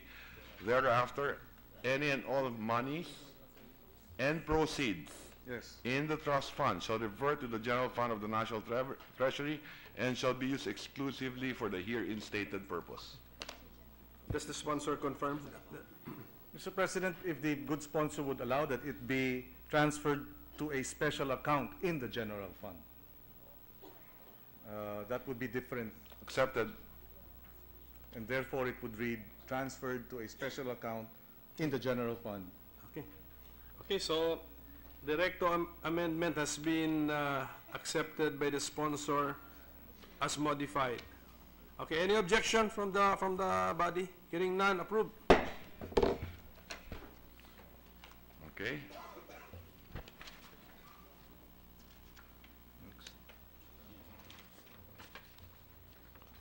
Still on page 7, line 15A, delete the article D before the 7, word line 15A, yes. line 15A, delete the article D before the word Philippines. The article Z. Yeah, only. Yes. Any objection? Approved. Accepted. Still on page 7, line 16 to 17, after the word act, delete the comma and the phrase, and until such time that the committee has promulgated the investment guidelines. The paragraph shall now read as follows. Immediately upon the effectivity of this act, the Bureau of Treasury, or the BTR, shall invest all cash coconut levy assets under its administration in government securities that will provide the best possible return for the trust fund. Accepted, Mr. President. Any objections? Approved. Still on page 7, line 21, insert the following paragraphs. Mr. President, with the indulgence of this good sponsor, the previous amendment that we accepted, just to clarify, because I am assuming that a reconstituted PCA Yes, that would is have a correct. say, at least in the or have some approval of the investments that is to be recommended by the Bureau of Treasury. Is that not right? I'm sorry? That, for example, Everything now is government securities, yes, right? but for example, if there are questions or matters as to the length of the investment, maturity dates, is that the discretion of the BTR, or should not that be, assuming that the reconstituted PCA would now be in coordination with the Bureau of Treasury in terms of these investments? I suppose the reconstituted PCA will have more powers over, for example, the sale or disposition of assets, so that it will not be done in a fire sale. Halimbawa, masyado mura yung binibenta. Pwede sabihin ng, lalo ng farmers representatives in the PCA, huwag niyo muna ibenta yan, masyado mababa ang presyo. But yung investment in the government security, it is already mandated in this. Yes, Mr. President, for example, my understanding as to how it works, the Bureau of Treasury, for example, can recommend that that the funds be invested in certain securities of the government. Would not there be a possible conflict if, for example, the Bureau of Treasury recommends that you invest these funds, the COCO levy funds, in the issuances of certain government bond or securities, and there are choices, and that the BTR then decides, because my understanding is the Bureau of Treasury also issues their own securities, and so the BTR will also recommend that the assets of the COCO levy be likewise invested in these issuances. Should not the PCA, as reconstituted, have a say as to whether or not... Everything will be invested in government securities. Yes, that is correct. Yes. No To the debate there. highest yielding government security. Okay, so the highest yielding government securities. Well, with that understanding, Mr. President, Yes, it is already we written have no in further the... questions on that amendment. Okay, thank you. So we move on to... What? You were mentioning Number insertion 10. of paragraphs? Yes. 10th Amendment, Mr. Brown, still on page 7, line 21. Page 7, line 21, yes. Insert the following paragraph. For the purpose... Saan ba to? Ito na. Okay. Line 21, section 9. Saan yan? Okay. For the purpose of the management investment of the trust fund, the PCA shall have the following powers and functions. A, approve disbursement from the trust fund, including the funding for the 1, formulation of the Coconut Farmers and Industry Development Plan, and 2, the conduct of the inventory and audit of the COCO levy assets, which shall be charged against the initial trust fund principal or the trust fund income when available. B, exercise on behalf of the national government all rights and incidents of ownership to the COCO levy assets, including the right to vote, whether directly or through duly authorized nominee shares of stock held in the name of the national government. C, approve or disapprove on behalf of the national government and without need of any further approval by or other action from any other government institution or agency, the sale, disposition, or dissolution of such assets, which sale or disposition shall be conducted by the PMO, provided that the PCA itself or any of its members are prohibited from undertaking the marketing of any such assets, participating in the negotiation for their sale or making the sale itself, or bring about any situation which may give rise to a conflict of interest.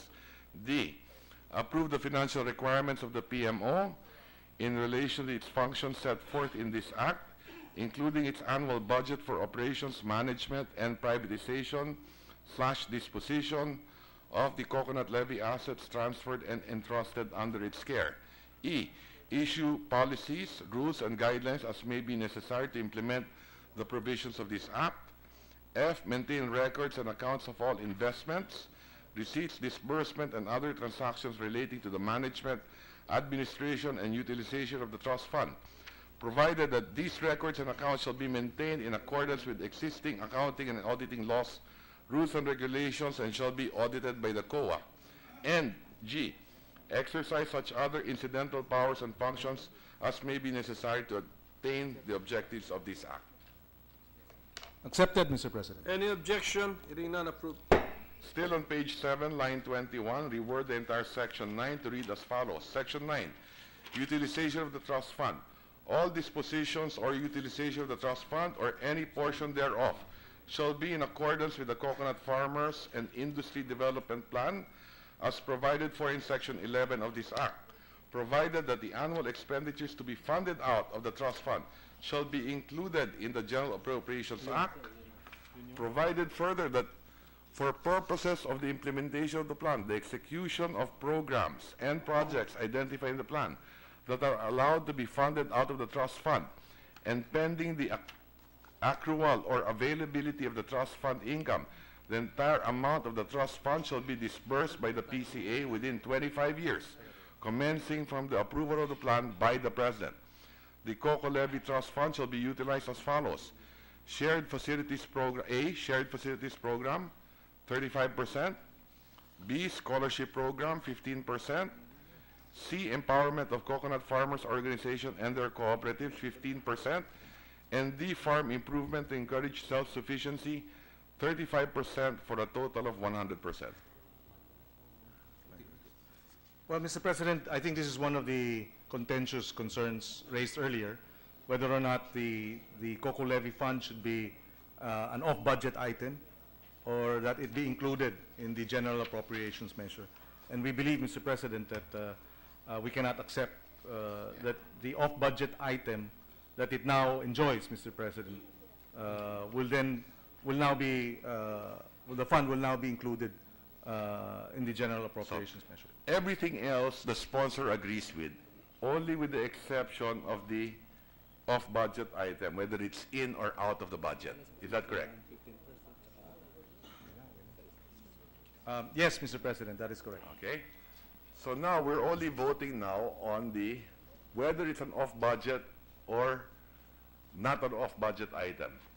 That will be found in the General Appropriations Act. That is correct, Mr. President. So is it only this phrase, provided that the annual expenditures to be funded out of the trust fund shall be included in the General Appropriations Act, which the sponsor cannot accept? Yes. Yes, that is correct, Mr. That's President. the only, Yes. So what does the proponent say? Yes, I appeal our position to the body for the better wisdom of all our members. Yes.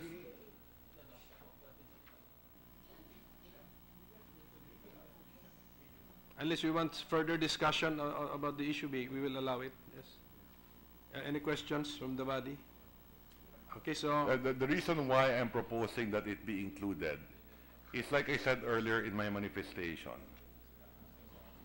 to be consistent with our budgeting laws, it is always better to have it in the NEP and in the General Appropriations Act, rather than treat it as an off-budget item. Our experience with off-budget items is very bad, Mr. President, like the road users tax, yung Malampaya Trust Fund. In fact, itong Coco Levy nung araw, panahon ni Presidente Marcos, off-budget na rin yan. Kaya nga nagkaloko-loko eh. Mr. President.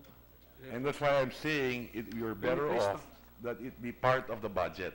So just a clarification, Mr. President, that earlier Senator Lacson asked me if it is not going to go through the general appropriations processes, what happens to the fund? It will be with the Bureau of Treasury, and it will be released directly to the agencies, Mr. President.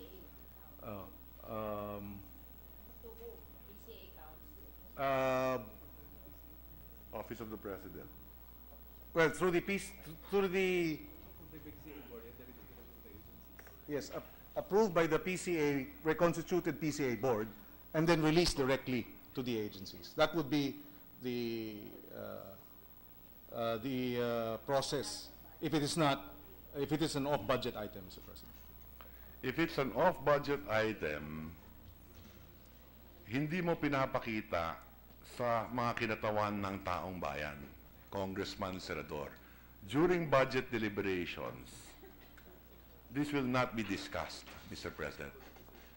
When you ask them questions now, the Secretary of Agriculture, magkano ang budget ng DA, or how much money are we investing for the coconut farmers? Bibigyan ka ng sagot na hindi kasama itong pondong ito, Mr. President. Kasi off-budget item siya eh. Whereas if it is part of the budget, then maliwanag. Magkano bang ginagastos natin para sa coconut farmers? Pwede ipaliwanag, dalawang fund yan, boss. Yung isa sa general fund, yung regular appropriations, isa from the trust fund, ito yung halaga. So it's more transparent in that sense. The proposal, Senator Recto, replaces the existing Section 9 of the bill. Is that correct, sir? Yeah, you want to replace it, right? Yes, that is Yes, correct. okay, so that's clear. So, Just an additional manifestation, Mr. President. yes, after Senator Pangilinan, Yes, I will recognize Senator. Mr. President, the Supreme Court ruled on the matter of the cocoa levy that it should be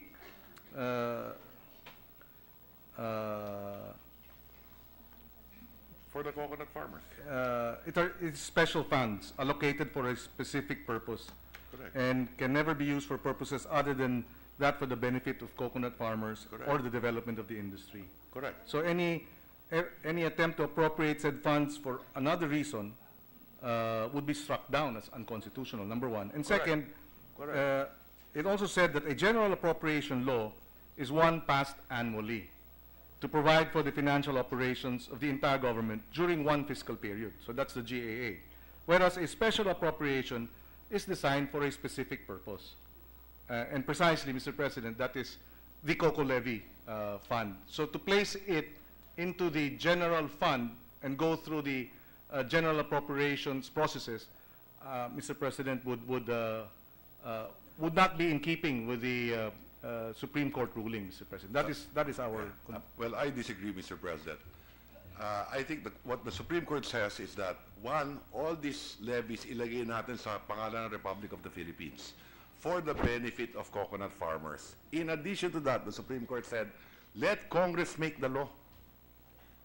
Yun ang sinabi ng Supreme Court. Yeah. Gawin ng Kongreso yung hindi pwedeng i-o to. Kailangan batas ng Kongreso to. And that's what we are doing right now, Mr. President. And our proposal is consistent with proper budgeting of government resources. Now, as much as possible, you don't want to do too many earmarks. As much as possible, you don't want too many trust funds. Plus, the fact is, Mr. President, our experience with trust funds have not been too good. Malampaya Trust Fund, off-budget item. Road board, off-budget item, Mr. President. Yes. Senator Lacson wants to Mr. join the President, discussion. may I seek clarification from both the sponsor of the measure and the proponent of the amendment? If it is not included in the annual GAA, does the legislature lose its oversight function over the fund? To a certain degree, yes. Meron pa rin, you could have a But we special can hearing. still exercise oversight Yes. over the Yes. fund. Thank you, Mr. President. Well, But Mr. it's always better that during budget deliberations, when you talk about the budget of agriculture, you ask the secretary, how much is the budget of agriculture? Today, he will tell you 40 billion. When in fact, the budget is 120 billion. Kasi meron pang NFA that he's not a member of. Meron pang National Irrigation Authority that he's not a member of. He doesn't know. At kung hindi rin niya alam itong COCO levy of budget item, hindi rin masasagot ang nama. So, only a few would understand na idadagdag na bilangin natin nga pala yung off-budget item. That is the problem. Whereas mas maganda, kung nandyan mo sa budget, kitang-kita mo, it is more transparent. And then every district representative and every senator will know how much money is being spent for the coconut farmers in what district, in what province, nationwide. Mas transparent to yun, Mr. President. Mr. President, just to answer the question, even if this is an off-budget item, Mr. President, the Senate will not lose its oversight powers over the utilization of an off-budget item such as this, Mr. President, just for the record. And Mr. President, again, we regret to refuse to accept the proposed amendment, Mr. President. That concept only. Yes, Mr. Yes. President. Yeah, so, And may we, Senator Recto, would you pursue your proposed amendment? Yes, Mr. Okay, President. so we have to divide the House now. So, may we have a roll call vote, Mr. President, if we divide the House? okay, I will allow upon request of this sponsor roll call vote. So the question is, are you in favor of the Recto amendment? The basic difference is that if you sustain the Recto amendment, the annual expenditures to be funded out of the trust fund shall be included in the General Appropriations Act. That would be the main difference. Okay, so a yes vote will be in favor of the Recto amendment. So, Secretary, there's a request for roll call vote. I will allow it. Please go ahead, conduct the roll call vote. The Honorable Senators Angara, Aquino, Binay, De Lima, Drilon, Ejercito, Escudero, Gatchalian, Gordon, Honasan, Hontiveros, Lacson, Ligarda, Pacquiao, Pangilinan, No. Po, Recto, Yes. Soto, Trillanes, Villanueva, Villar, Soberi, Senate President Pimentel. Yes. What's next?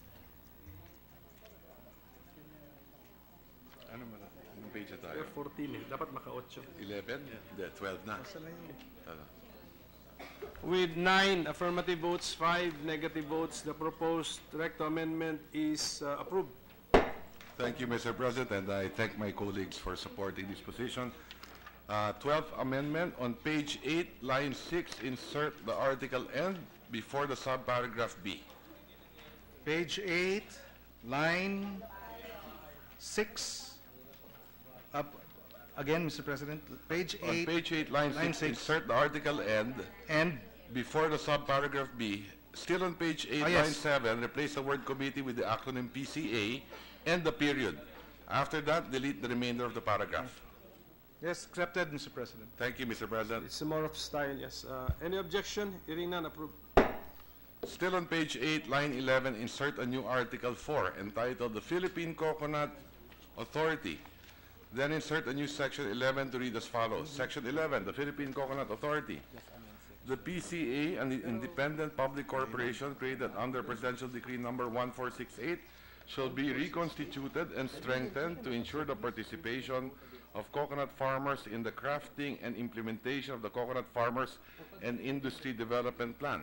The composition of the PCA board is hereby amended, and the same shall now be composed of the following: 5 representatives of the government, the Secretary of the DA as the chairperson, the Secretary of the DOF as the vice chairperson, and as members, the Secretary of the Department of Budget and Management, the Administrator of the PCA, and one official with cabinet rank to be appointed by the President.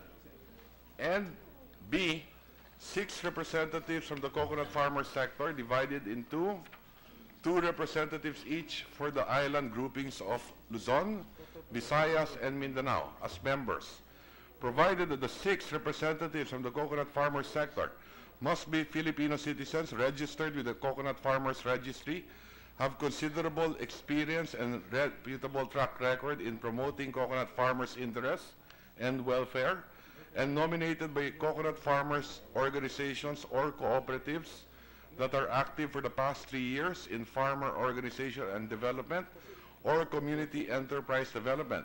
They shall be appointed by the President from a list of 4 nominees for each island grouping, as submitted by the PCA Board. They shall each hold a term of 3 years and may be reappointed once. An appointment to fill the vacancy arising from the death, removal, retirement, or resignation of the representative of the coconut farmer sector shall only be for the unexpired term. Within 30 days following the effectivity of this act, the board shall promulgate a nomination and screening process of nominees as representatives of the coconut farmer sector in the board in consultation with the coconut farmers organizations. Succeeding articles and sections shall be renumbered accordingly. Yes, Mr. President, since we voted against the committee being deleted, then we cannot accept, even if we will, we know we don't have the vote, Mr. President. You will not accept. Just for the record, we cannot accept, Mr. President. So we will vote again on this issue. What's the minority leader? Will Senator Recto yield to one question on the proposed amendment before we vote on it? Yes, Mr. President. Did I hear it correctly that the PCA board is supposed to approve the nominations of the farm of the or the PCA administrator, or is it the board who will approve the? Will nominate to the President. No. But will they approve the nominations of the farmers done by the farmers organization? They will nominate. Who will nominate? The PCA board will nominate to the President. Right, but where will the nominations come from? From the farmers' organizations. That is correct. Now, will the PCA board have the right to veto the nominations of the farmers' organizations? Because if they are the one to endorse it and endorse it to the President, that means an action by the board, and an action by the board can either be negative or positive. Now, so my the question that we raise it. Can the PCA board disapprove the nominations of the farmers' organizations to be transmitted to the President? No, Mr. President, no. So it's ministerial that the board will now transmit the nominations by the farmers' organizations. To the office of the President, yes. Is that correct? That is correct. Thank you, Mr. President. Now, let me put on record, make a manifestation, Mr. President, that a part of this is based on an agreement that I had with the sponsor in the event that we agree that the PCA will be reconstituted. That's right. That is correct. And to include this nomination process. That is correct, Mr. President. Yeah, just for the just a manifestation, Mr. President. Go ahead, sir. Yes. Go ahead. Mr. President, would the gentleman accept an amendment which would say, in substance, that the referral by the board to the President is ministerial, rather than a formal endorsement which would imply that they have the right to disapprove? I'm willing to accept, Mr. President. Subject to style. Subject to style, is that? Willing to accept, Mr. President. What does the sponsor say? Well, Mr. President, we reluctantly accept, Mr. President, yes, because thank you, precisely, Mr. Sponsor. precisely we already manifested our objection earlier to the creation of a reconstituted PCA. I will accept a reluctant acceptance, Mr. President. So from the body, is there any objection from the body? Okay, hearing none, the proposed amendment is approved. So there's a better chance of passing this today on second reading, Mr. President. Now, on Still on page 8, lines 14 to 15, delete the phrase National Economic Development Authority, the Department of Agriculture. Then on line 15, after the word agriculture, insert the acronym PCA. After that, delete the remainder of the paragraph from line 15 to 21B. Accepted, Mr. President. Thank you. Any objection? Hearing none, approved. On page 8A, line 22, insert the word shall before the word prepare.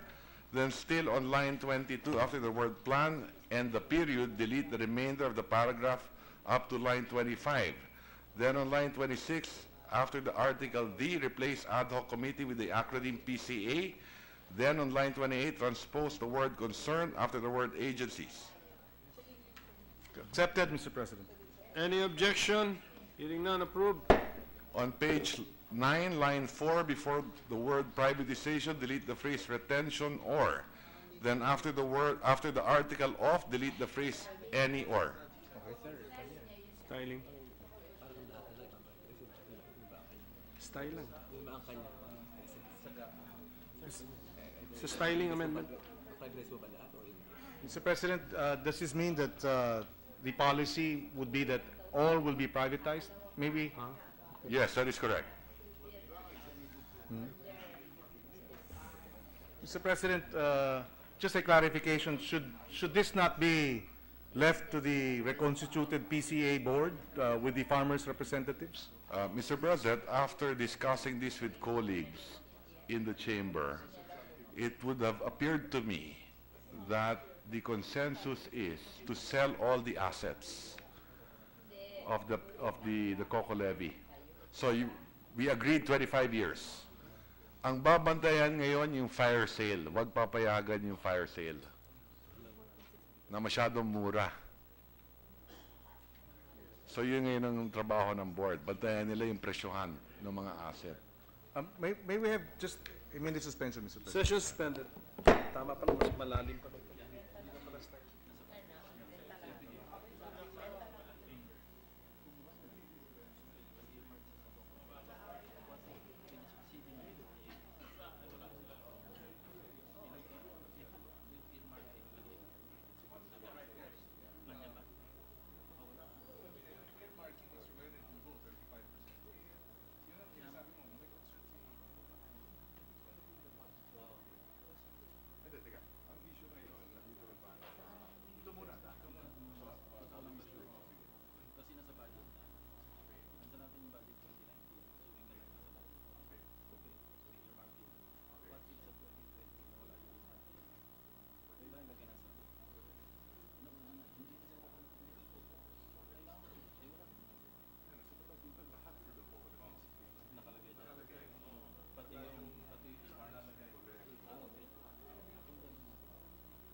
Yes. We're ready to resume, Mr. President. Session is resumed. Mr. President, we are willing to accept the proposed amendment, but with the understanding precisely that the PCA board as reconstituted, will approve these sales. Because, That is correct. That is correct. Our concern is that they might, the sales might be disadvantageous to the government. Although the general rule is that these assets should be sold, the PCA, as reconstituted, with a majority representation from farmers' organizations, will still approve such sales. That is correct. It's all provided for in the amendments, Mr. President. Accepted, Who comes up with the plan? The PCA? Yeah, the PCA. Yes. And this paragraph talks about the plan. Yes, that's correct. So the proposed amendment has been accepted. Any objection from the body? Hearing none, approved. Thank you, Mr. President. On 17 na ba tayo? On page 9, line 6, replace the phrase ad hoc committee with the acronym PCA. Accepted. Any objection? Still on page 9, line 18B, after the word coconuts, replace the period with a colon. After that, replace the phrase for purposes of the establishment and granting of social protection programs with the phrase provided further that the PCA shall within 3 months from the effectivity of this act complete the coconut farmers registry. Then delete the remainder of the paragraph. The proviso shall now read as follows. Provided that the plan shall take into account the feedstock demand for biofuels and other existing policies on the use of coconuts, provided further that the PCA shall within 3 months from the effectivity of this act complete the coconut farmers registry. Accepted, Mr. President. Any objection? Thank you. On page 9A, line 26, delete the phrase for the avoidance of doubt and a comma, and capitalize the letter P of the word programs. Accepted, Mr. President. Any objection? On page 10, line 10B to 10H, delete the entire paragraphs. 10B, To 10H. accepted, Mr. President. On the, Any objection? Accepted. Hearing none, approved. on the same page 10, line 11, after the word from, delete the phrase the start of. Accepted, Mr. President. Thank you, Mr. President. Any objection? Still on page 10, lines 14A to 14F, after the word president and the period, delete the remainder of the paragraph.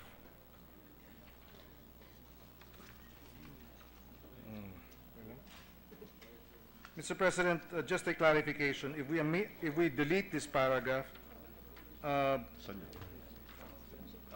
does this therefore mean that the PCA as reconstituted, when it approves the development plan, can, even within a period of 3 years, amend it?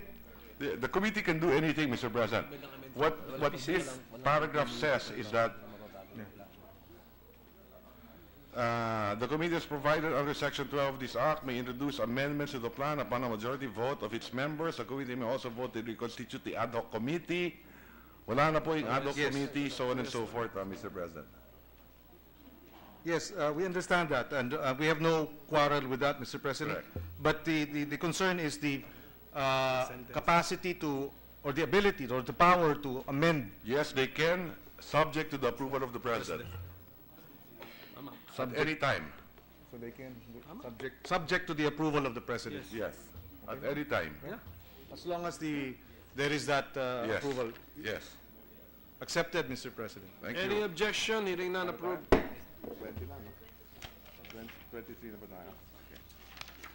On page 10A, 11, 12, 12A, 13, and 14, they delete the entire Article 5 with sections 12, 13, 14, 15, 16, 17, and 18, and renumber the succeeding articles and sections accordingly. Reluctantly, Mr. Yeah, President. it's about the committee. Yes. Any objection? Hearing none, approved. On page 14, line 20 of the second Article D, insert the phrase PCA through the PMO shall privatize all COCO levy assets as identified under Section 4 hereof, and the period, then delete the remainder of the section. Sorry, Mr. President, may we have that again? Page 14, Line 20, line 20. after the second Article D, insert the phrase PCA, Yes. through the PMO, shall privatize all coconut levy assets as identified under Section 4 hereof, and a period, then delete the remainder of the section. Accepted, Mr. President. Thank This you. is consistent with the earlier manifestation, Mr. When President. you say section, sir, including the second paragraph or just the remainder of the paragraph? What are we deleting? Just the remainder, Mr. President. Of the paragraph? Yes. Yes, okay. So with that, Accepted. with the clarification, so any objection? Hearing none, approved. On page 15, line 26, after the word approval, or I'm sorry, on page 15, line 26, after the word approved, delete the phrase or ratified. Accepted. Any objection? On page 16, line 21, after the Page 16, line 21. after the number 22 and the period, delete the phrase committee to, then change the word determine to determination, and add the article of after the word determination. The title of the section shall now read as follows: Determination of transfer value. Accepted, Mr. President. Any objection?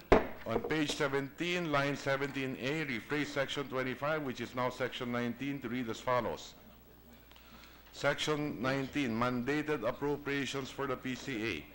The amount of not less than 10 billion shall be included in the annual appropriations of the PCA to augment the Coconut Farmer and Industry Development Fund, increase the income of coconut farmers, and support the development activities of the PCA. The said appropriation shall be allocated as follows.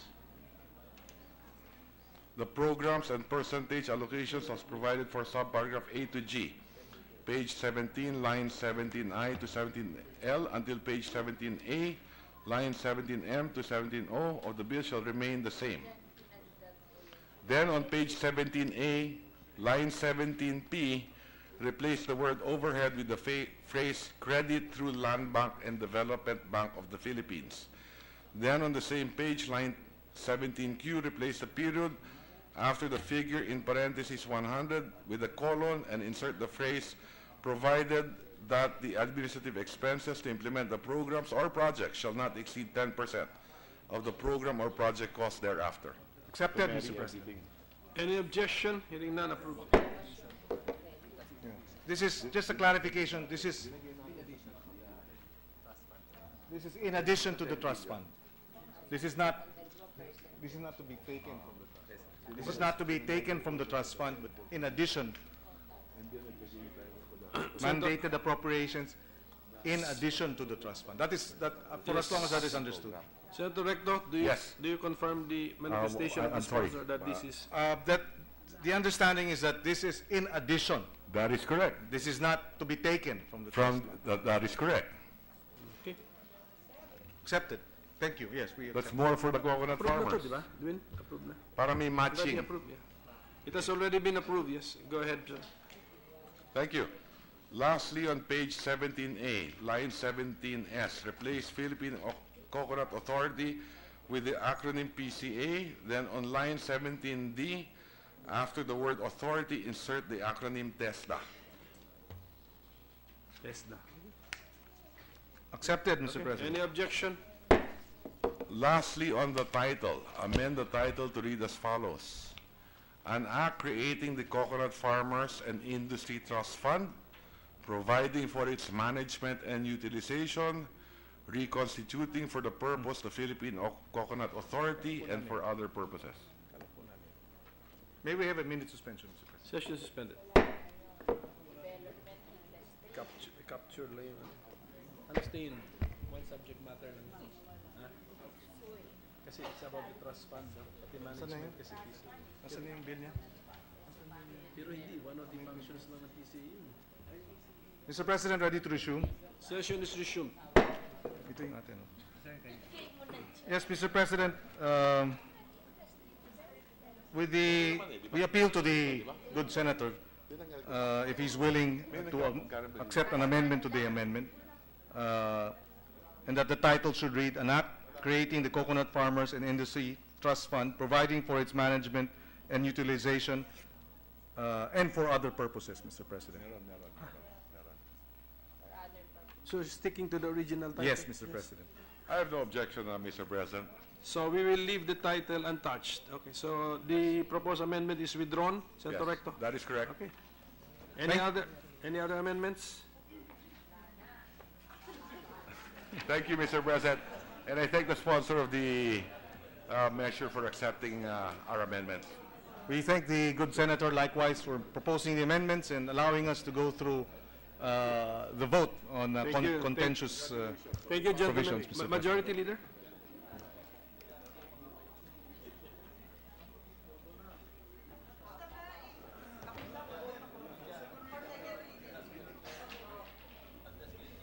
Mr. President, I move that we close the period of individual amendments. Any objection? Hearing none, approved. Mr. President, I move to approve on second reading Senate Bill 1233 under Committee Report Number 8, subject to style, Mr. President. Any objection? Hearing none, the motion is approved. Move to suspend consideration of Senate Bill 1233, Mr. Any President. objection? Hearing none, approved. Thank you, Mr. President. You. Senator Tiveros is raising her hand. Ano?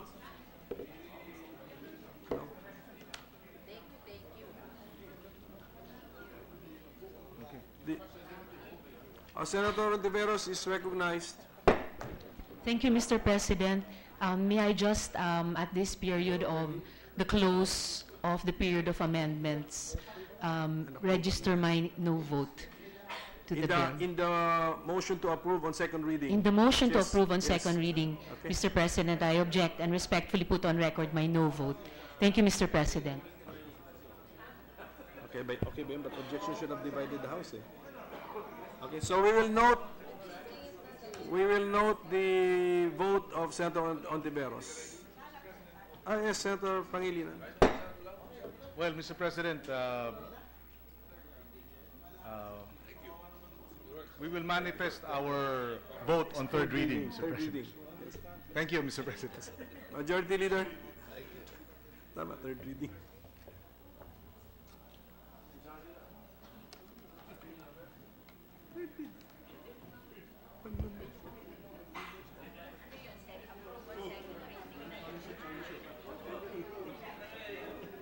Mr. President, I move that we resume consideration of Senate Bill 1717. Any objection? Hearing none, approved. This is the Bangsamoro Basic Law proposal, Mr. President. We are in the parliamentary status is that we are in the period of interpolations, Mr. President. So I move to recognize Senator Mig Subiri, the sponsor of the measure, and to interpolate Senator J.B. Ejercito. Mr. Can the President, chair request for order? may I ask for a 30-second suspension so I can just go to the restroom, sir? Okay. Hindi ako nakapunta, sir, kasi botohan eh, so... 1 minute, Mr. President. Okay, session suspended for a minute.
Meron pa ba naka-agenda third?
We're ready to resume, Mr. President. Session is resumed.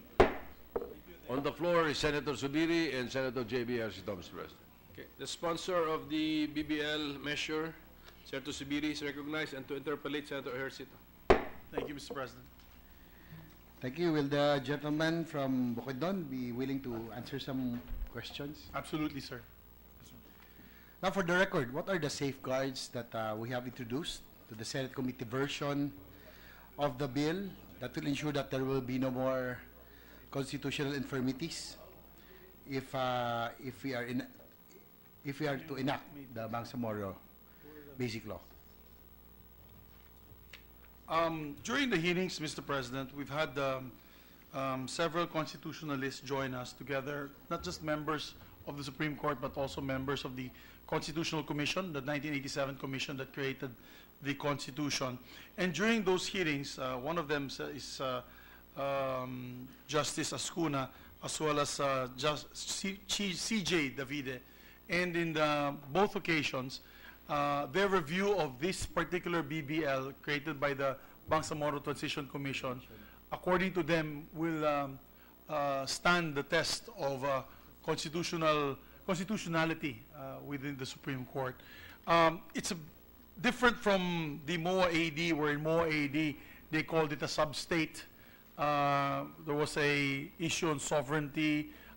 Certain constitutional offices were devolved into the Bangsamoro sub-state, and that they created their own sort of constitutional office. To correct that, Your Honors, the BTC had come up with a proposal wherein the BBL now, under its preamble, and I read this particular amendment, under this preamble, within the framework, it adds, and I quote, within the framework of the Constitution and the national sovereignty and territorial integrity of the Republic of the Philippines, in consonance with accepted principles of human rights, liberty, justice, democracy, and the norms and standards of international law. We also made sure that the constitutional offices, Your Honor, are still under the supervision and control over the national offices. For example, national constitutional bodies like the Ombudsman, the COMELEC, COA. Commission on Audit, yes. That's correct, sir. Even Because in the previous version, yeah, CSC as well. they will Create the their own. proposal was to create their own. So that was one of the questions, Mr. President. That's why we want to clarify whether these constitutional bodies will now be under the supervision of, will be under for example, Ombudsman, our Yes, sir. COMELEC, and likewise It Commission remains, on Audit. Mr. President, yes, under the appointing powers are still these constitutional bodies for the issue. What they're requesting is for an extension office to be placed in the region, but it will still be under the supervision of the National Constitutional Agency, and the appointment will be by them as well. Okay, thank you. Likewise, Mr. President, our distinguished sponsor, recently we have been hearing, we have hearings on federalism, likewise, along with the BBL, assuming both will be passed. What will happen to the Bangsamoro government? How will the Bangsamoro region adjust to this? Actually, we were just talking about that with the Senate President and Senator Ralph Recto. I don't believe that the discussions on the Bangsamoro basic law should wait for the decision on federal setup, because really the change of a government system will be a very long and tedious process. I do believe that if we do one day, and I'm a Federalist, alam po ni Senator Cocoto, we're both Federalists from Northern Mindanao. I do believe that one day, if we do make the change, I believe that the setup can absorb the BBL, the Bangsamoro government, the Bangsamoro autonomous region. But the nice part about the Bangsamoro autonomous region, Mr. President, is the uniqueness of the setup. It's really set up for the Bangsamoro people. It's not a one-size-fits-all federal setup that would be for Luzon, Visayas, and Mindanao. for the BBL or for the Bangsamoro region, this setup is unique to them. And that's why it's so interesting and so, I'd say, full of culture and traditions, and respecting their cultures and traditions, Mr. President. So, kaya po i-absorb. Hindi naman po magkakaproblema. So once we pass, the federalism is approved, the Bangsamoro government will just be absorbed be as absorbed. part, as one of the autonomous regions, I believe, one of the states. Okay, thank you for that. Now another issue that I'd like to clarify, for those cities, provinces, municipalities who wishes to opt out, if there are any, what action will be taken? There's no opt-out provision in the BBL, Your Honor, because we would like to be able to preserve the core territories of the arm. I know we have colleagues that are quite passionate about wanting to opt out, but sometimes we have to separate the politics from the practical, what is attainable, and for the sake of peace. And the reason why I say this, a political leader at that particular point in time may decide to say, let's opt out. And I give, for example, the province of Sulu, Your Honor, where there is a clamor for some leaders to opt out. The problem for that is, if they opt out from the Bangsamoro Autonomous Region, all the other provinces are part of the Bangsamoro region. They will now revert back to the national government. They will now be back under the Republic of the Philippines. My worry is that it could be the hottest hotbed of extremism, hiring of extremists, because they're going to say, you see, they don't like us to succeed, they want us to fail, they want us to go back to Imperial Manila, and the Christians will again resume our fate or write our fate in the future. So that is my worry. I think as statesmen, and I believe that the Senate is a bastion of statesmen, Mr. President, I think we have to look at the bigger picture. And opting out at this particular point in time may be detrimental to the peace process. It is actually against the CAB or the comprehensive agreement on the Bangsamoro. And my worry is to put an opt-out provision may actually weaken our position for peace. Thank you. Okay, thank you for that. Another issue, Mr. President, that that was quite controversial in the former version, the old version, was that with regards to the Bangsamoro police, that it will only be under supervision of the chief of the Philippine National Police, but not really part of the organization. So for the record, Mr. President, I would like to hear from the sponsor, will the Bangsamoro Police be part of the Philippine National Police, or will we follow the old version wherein it will just be under the supervision of the chief of the Philippine National Police? It will be part of the Philippine National Police, sir. A direct answer to your question without paligoy-ligoy pa, both the Armed Forces of the Philippines and the Philippine National Police will be under both the Armed Forces and the Philippine National Police. Under Section 2 of Article 11, it describes the Bangsamoro Police shall be professional, civilian in character, regional in scope, effective and efficient law enforcement, fair and partial, free from partisan political control, and accountable under the law for its actions. It will be under the administration, supervision of the Bangsamoro Police will be undertaken by the Bangsamoro Police Board, which is part parcel of the National Police Commission. The police director will be appointed by the President upon recommendation of the Bangsamoro Police Board. The only difference is they'll be setting up a Bangsamoro Police Board, but that will still be headed by the Chief PNP and the President. So yes, I'd like to ask, what would be the structure? Will it be the same as regular regional or police provincial setup? Same setup, sir. Same setup. Same setup. Their only request is that if they can do hiring on the local basis, they'll still go through the usual hiring, the usual training and qualification requirements of the PNP, But I think it's a good idea, sir, that they start their hiring on a local basis, because the Ilonggos from Iloilo and Negros, why will we send them to the Bangsamoro area? The guys from Bukidnon, maybe on a local level, it would be more efficient. With the permission of two gentlemen, can just ask one question direct to the point. Yes, sir. Will the Bangsamoro Police Force be under the supervision and control of the Philippine, of the Director General of the PNP as it is today? Yes, sir. Under the version that we were passing. I'm sorry? Under this version, yes, sir. Under this version, not only supervision, but supervision And control. Yes, sir. For the record. Yes, sir. Thank you very much, Mr. President. Thank you. The last issue, Mr. President, on the decommissioning and disarmament of the armed component of MILF and MNLF and others. Is there a definite timetable when the MILF forces, MNF forces shall be demobilized, disarmed, or decommissioned? I'm just getting the notes. There is a timeline, actually, Mr. President, and this BBL is part of the timeline for them to be able to decommission. It's part of the deliverables of government, if you can say, Mr. President. 30%?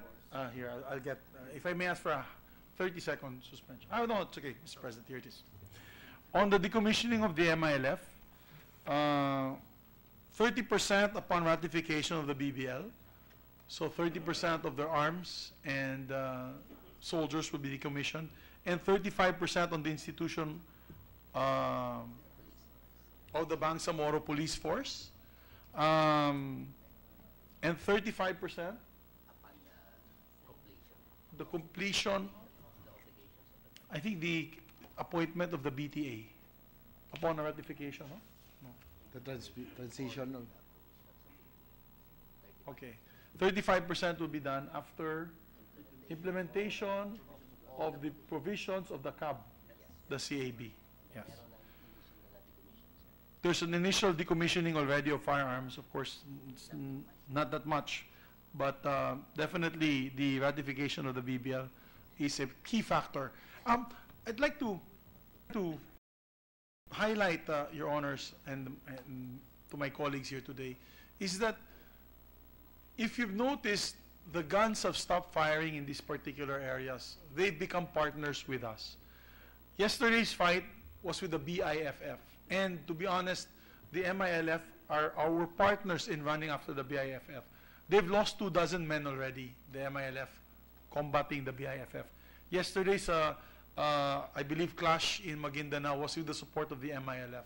So they're now partners with government in terms of the peace process, in terms of instituting peaceful mechanisms in the area. They're very excited in the prospects of the Bangsamoro Basic Law.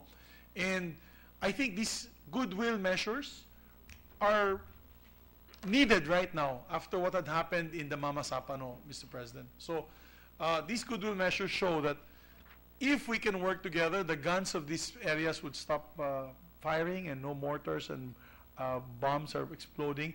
And I believe once we pass the BBL, once the Bangsamoro Transition Authority has been appointed, once an election for the new members of the Bangsamoro Parliament will be conducted, I think that will probably be the final, I'd say, final contract to sign or deal to sign with MILF in terms of the peace process.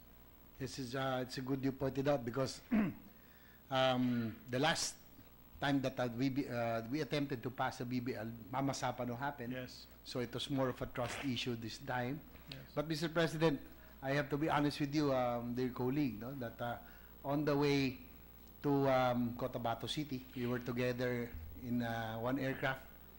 My colleagues were sleeping on the way, but I cannot sleep because I was afraid for my life because we were going inside the lair of the MILF, because you know what happened in the past, no? In the history. But yeah, I was the only one who did not sleep. I was thinking of those scenes that are being flashed sometimes in other areas. But to not much to my relief, but I'm very happy that Chairman Ibrahim, likewise Jafar, received me warmly, and they told me, Mr. President, Your Honor, that we are already old, we're tired of fighting, it's about time to take the path of peace. And so that's for me, I have to be honest with you, Mr. President, that's in restoring confidence and trust. No? That was a big thing for me. No? That at least I came out alive. Actually, they were, Mr. President, they were very appreciative. They're The very son of appreciative. Very former far, President very Estrada had taken the effort to visit the camp. We all know what had happened to Camp Abubakar and their former chairman, Hashim Salamat, during the all-out war in 1999 and 2000. And so they were very appreciative of the fact that the son had gone there.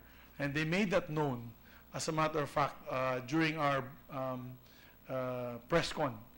And they said that they will never forget that. And they're hoping that warmly welcoming you to them will open your hearts and your minds in passing this Bangsamoro Basic Law. Well, that completely changed my my attitude, and at least now we are now really, as I said earlier, it was a trust issue. Now with what happened, at least I think that they are really now inclined to take a new direction, that's towards peace. In fact, Mr. President, my colleague, they have asked also my father, now Mayor Erap, if he can now consider even supporting BBL in this version. And I have already relayed that message, and he said that he just nodded his head.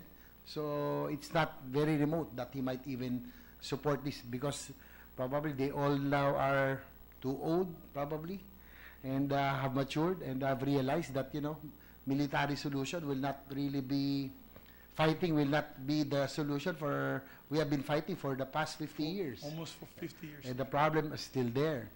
So probably it's about time that we really take a different path, Mr. President. So that leads me to one of my other concern, likewise connected to the disarmament, the commissioning of the MLF fighters, considering that when we went there, it's about a kilometer, no?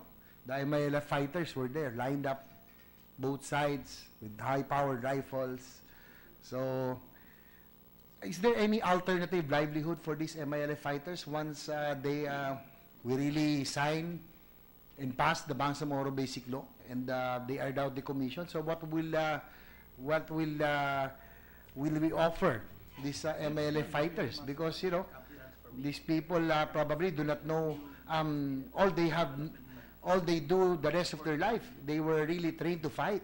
Yes. So what can we offer them as an alternative livelihood once the BBL is passed? Part of the fund, the Special Development Fund, Your Honor, which we're allocating for, if this is approved under the law, is about a 10 billion a year Special Development Fund. Part of the development fund will go into camp transformations. They're going to transform the camps maybe into economic zones or tourism zones. Probably tourism areas, yeah, because economic Mr. zones. President, my dear seatmate, I was really surprised, no, seeing Basilan, Sulu, Tawi-Tawi. Yes, sir. Probably one of the most beautiful areas I have seen ever in this country, especially Tawi-Tawi. Yes.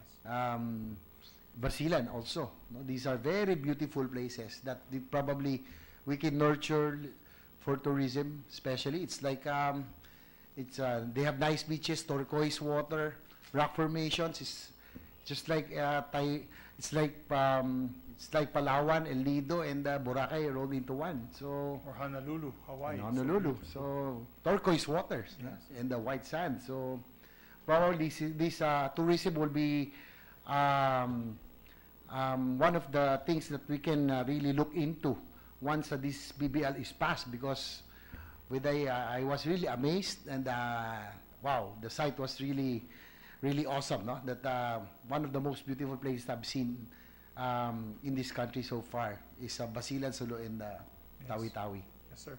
And I agree with you. And the SDF will definitely be utilized as a catch-up. It's a sort of a catch-up fund, Mr. President, because ang nangyari, napabayaan talaga because of conflict. It's difficult to bring in development into these areas and livelihood if there's conflict going on. This is a problem now that we're also facing with the New People's Army. You know, many of the areas that are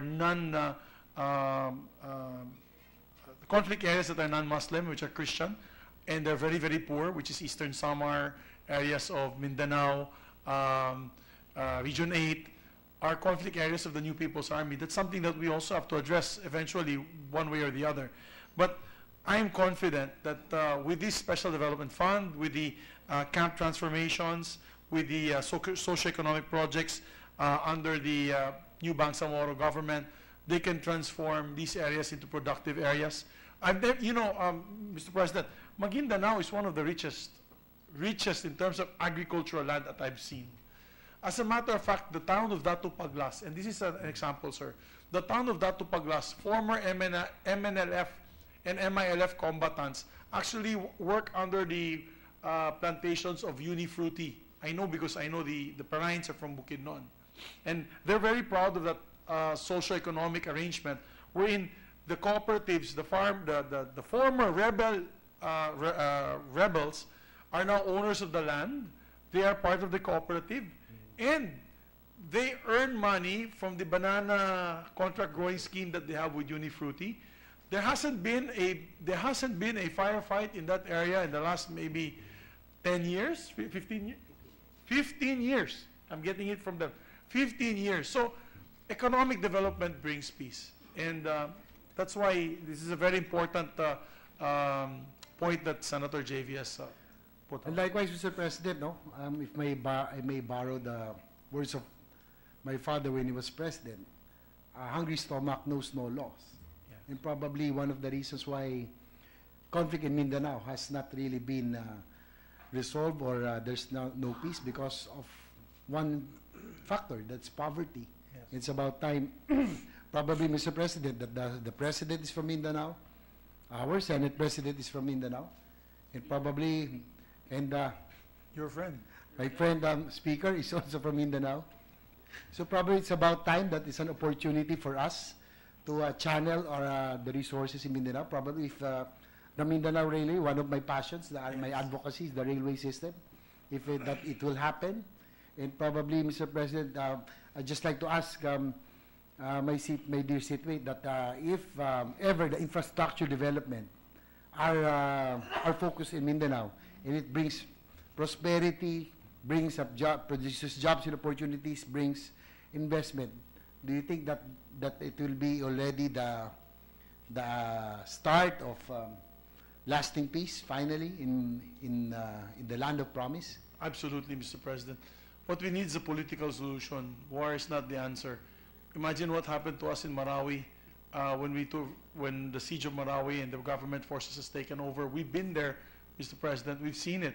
There's just no way you can rebuild that. How are you going to rebuild all that rubble? And it's just, unless you rebuild elsewhere, or you have to flatten that, and the cost is just tremendous. So this is not costing us anything. This is all lip service. We're standing here, physically present, using a bit of brain power to come up with the political solution, long-lasting political solution, rather than our soldiers fighting it out, dying for the sake of territory, Mr. President. We believe in the sovereignty of the Philippines, but we'd like to respect also the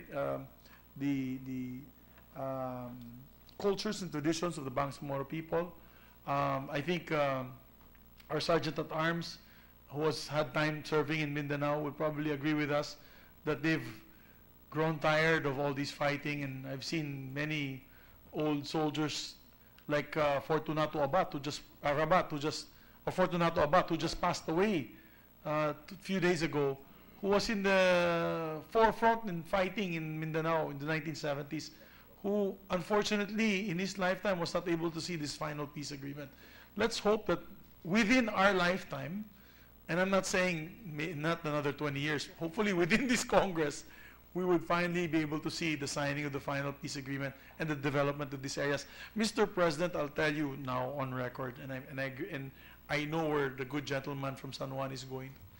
If peace finally comes to the areas that I've mentioned, it will reverberate, the economic growth will reverberate all over the country. So much so that Mindanao now can jump forward, leap forward. We will leapfrog into such a large economy that will probably propel us over a 7% GDP growth rate. If the fighting stops in Mindanao, the bombings, the terrorism, the kidnappings, the investment opportunities are there. I believe 6 of the top 10 fastest growing cities are already, or 4 of the fastest growing cities are in Mindanao. This will increase our GDP to a higher level.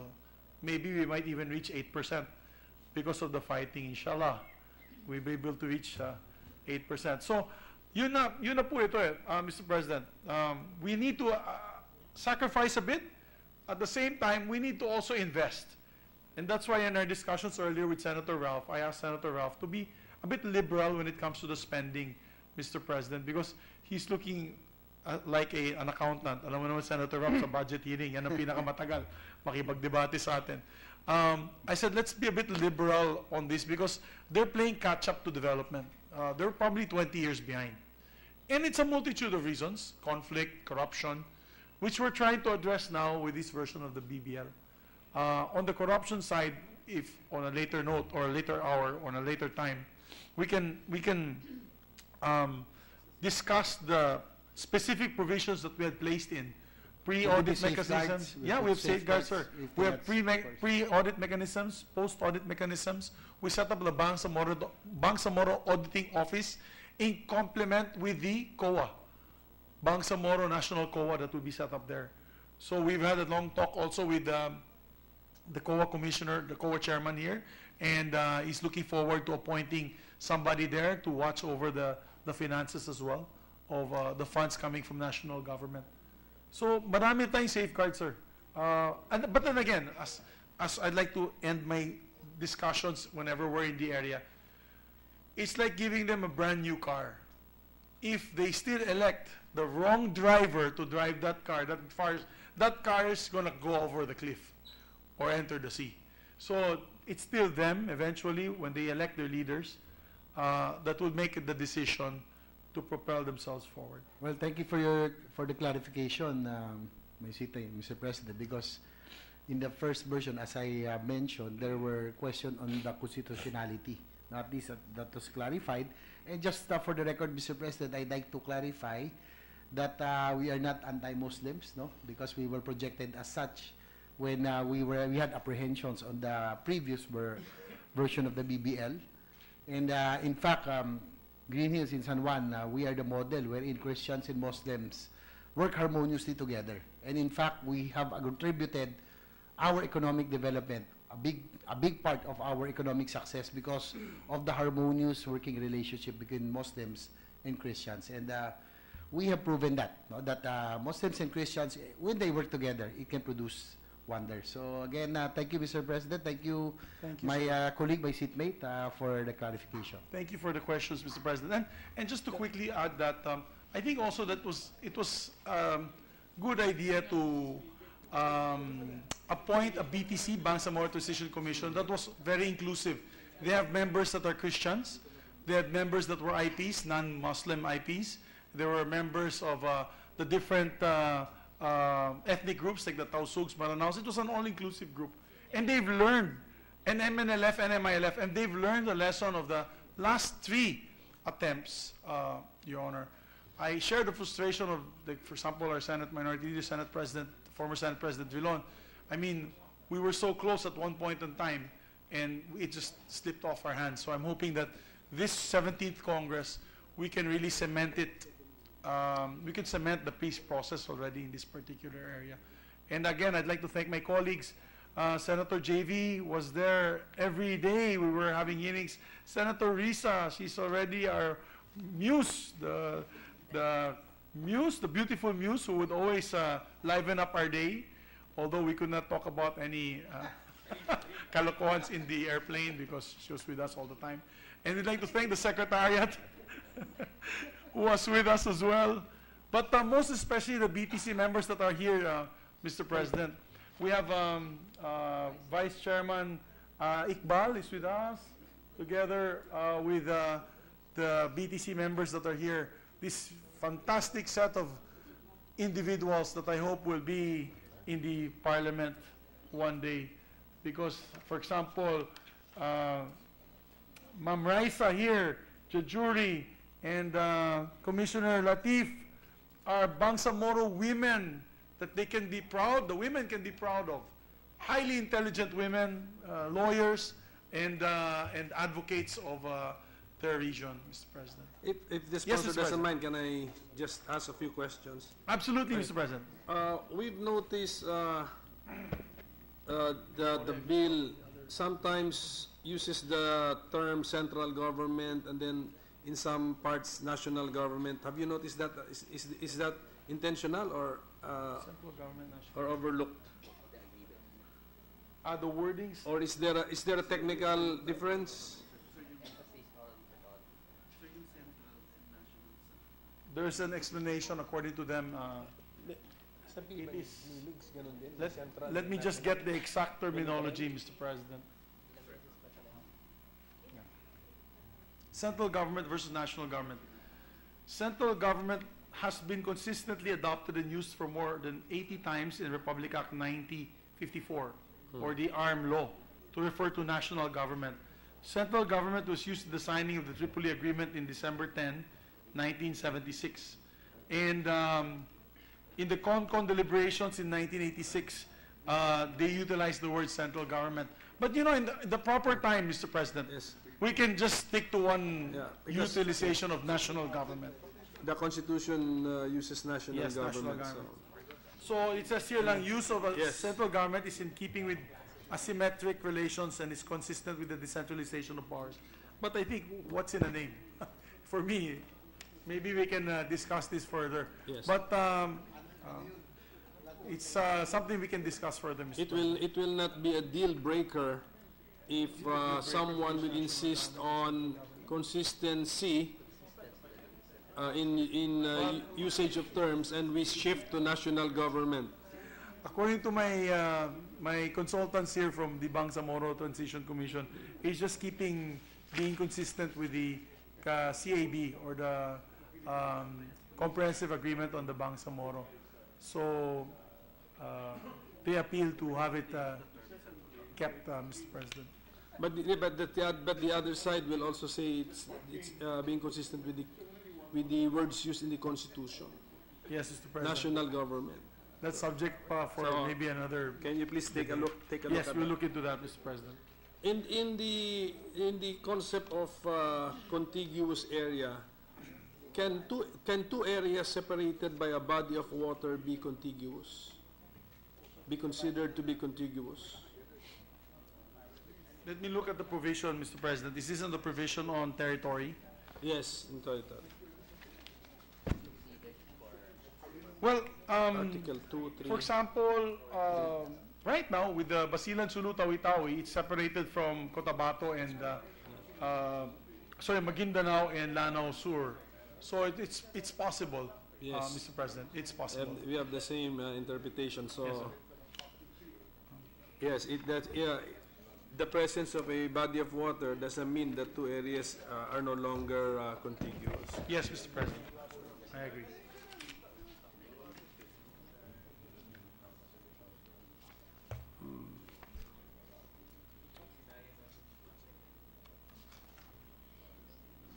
Well, for now, thank you, Mr. Sponsor. That will Thank you, be Mr. all President. for Thank you now. to my dear colleagues. Thank you. Thank you. Majority Leader.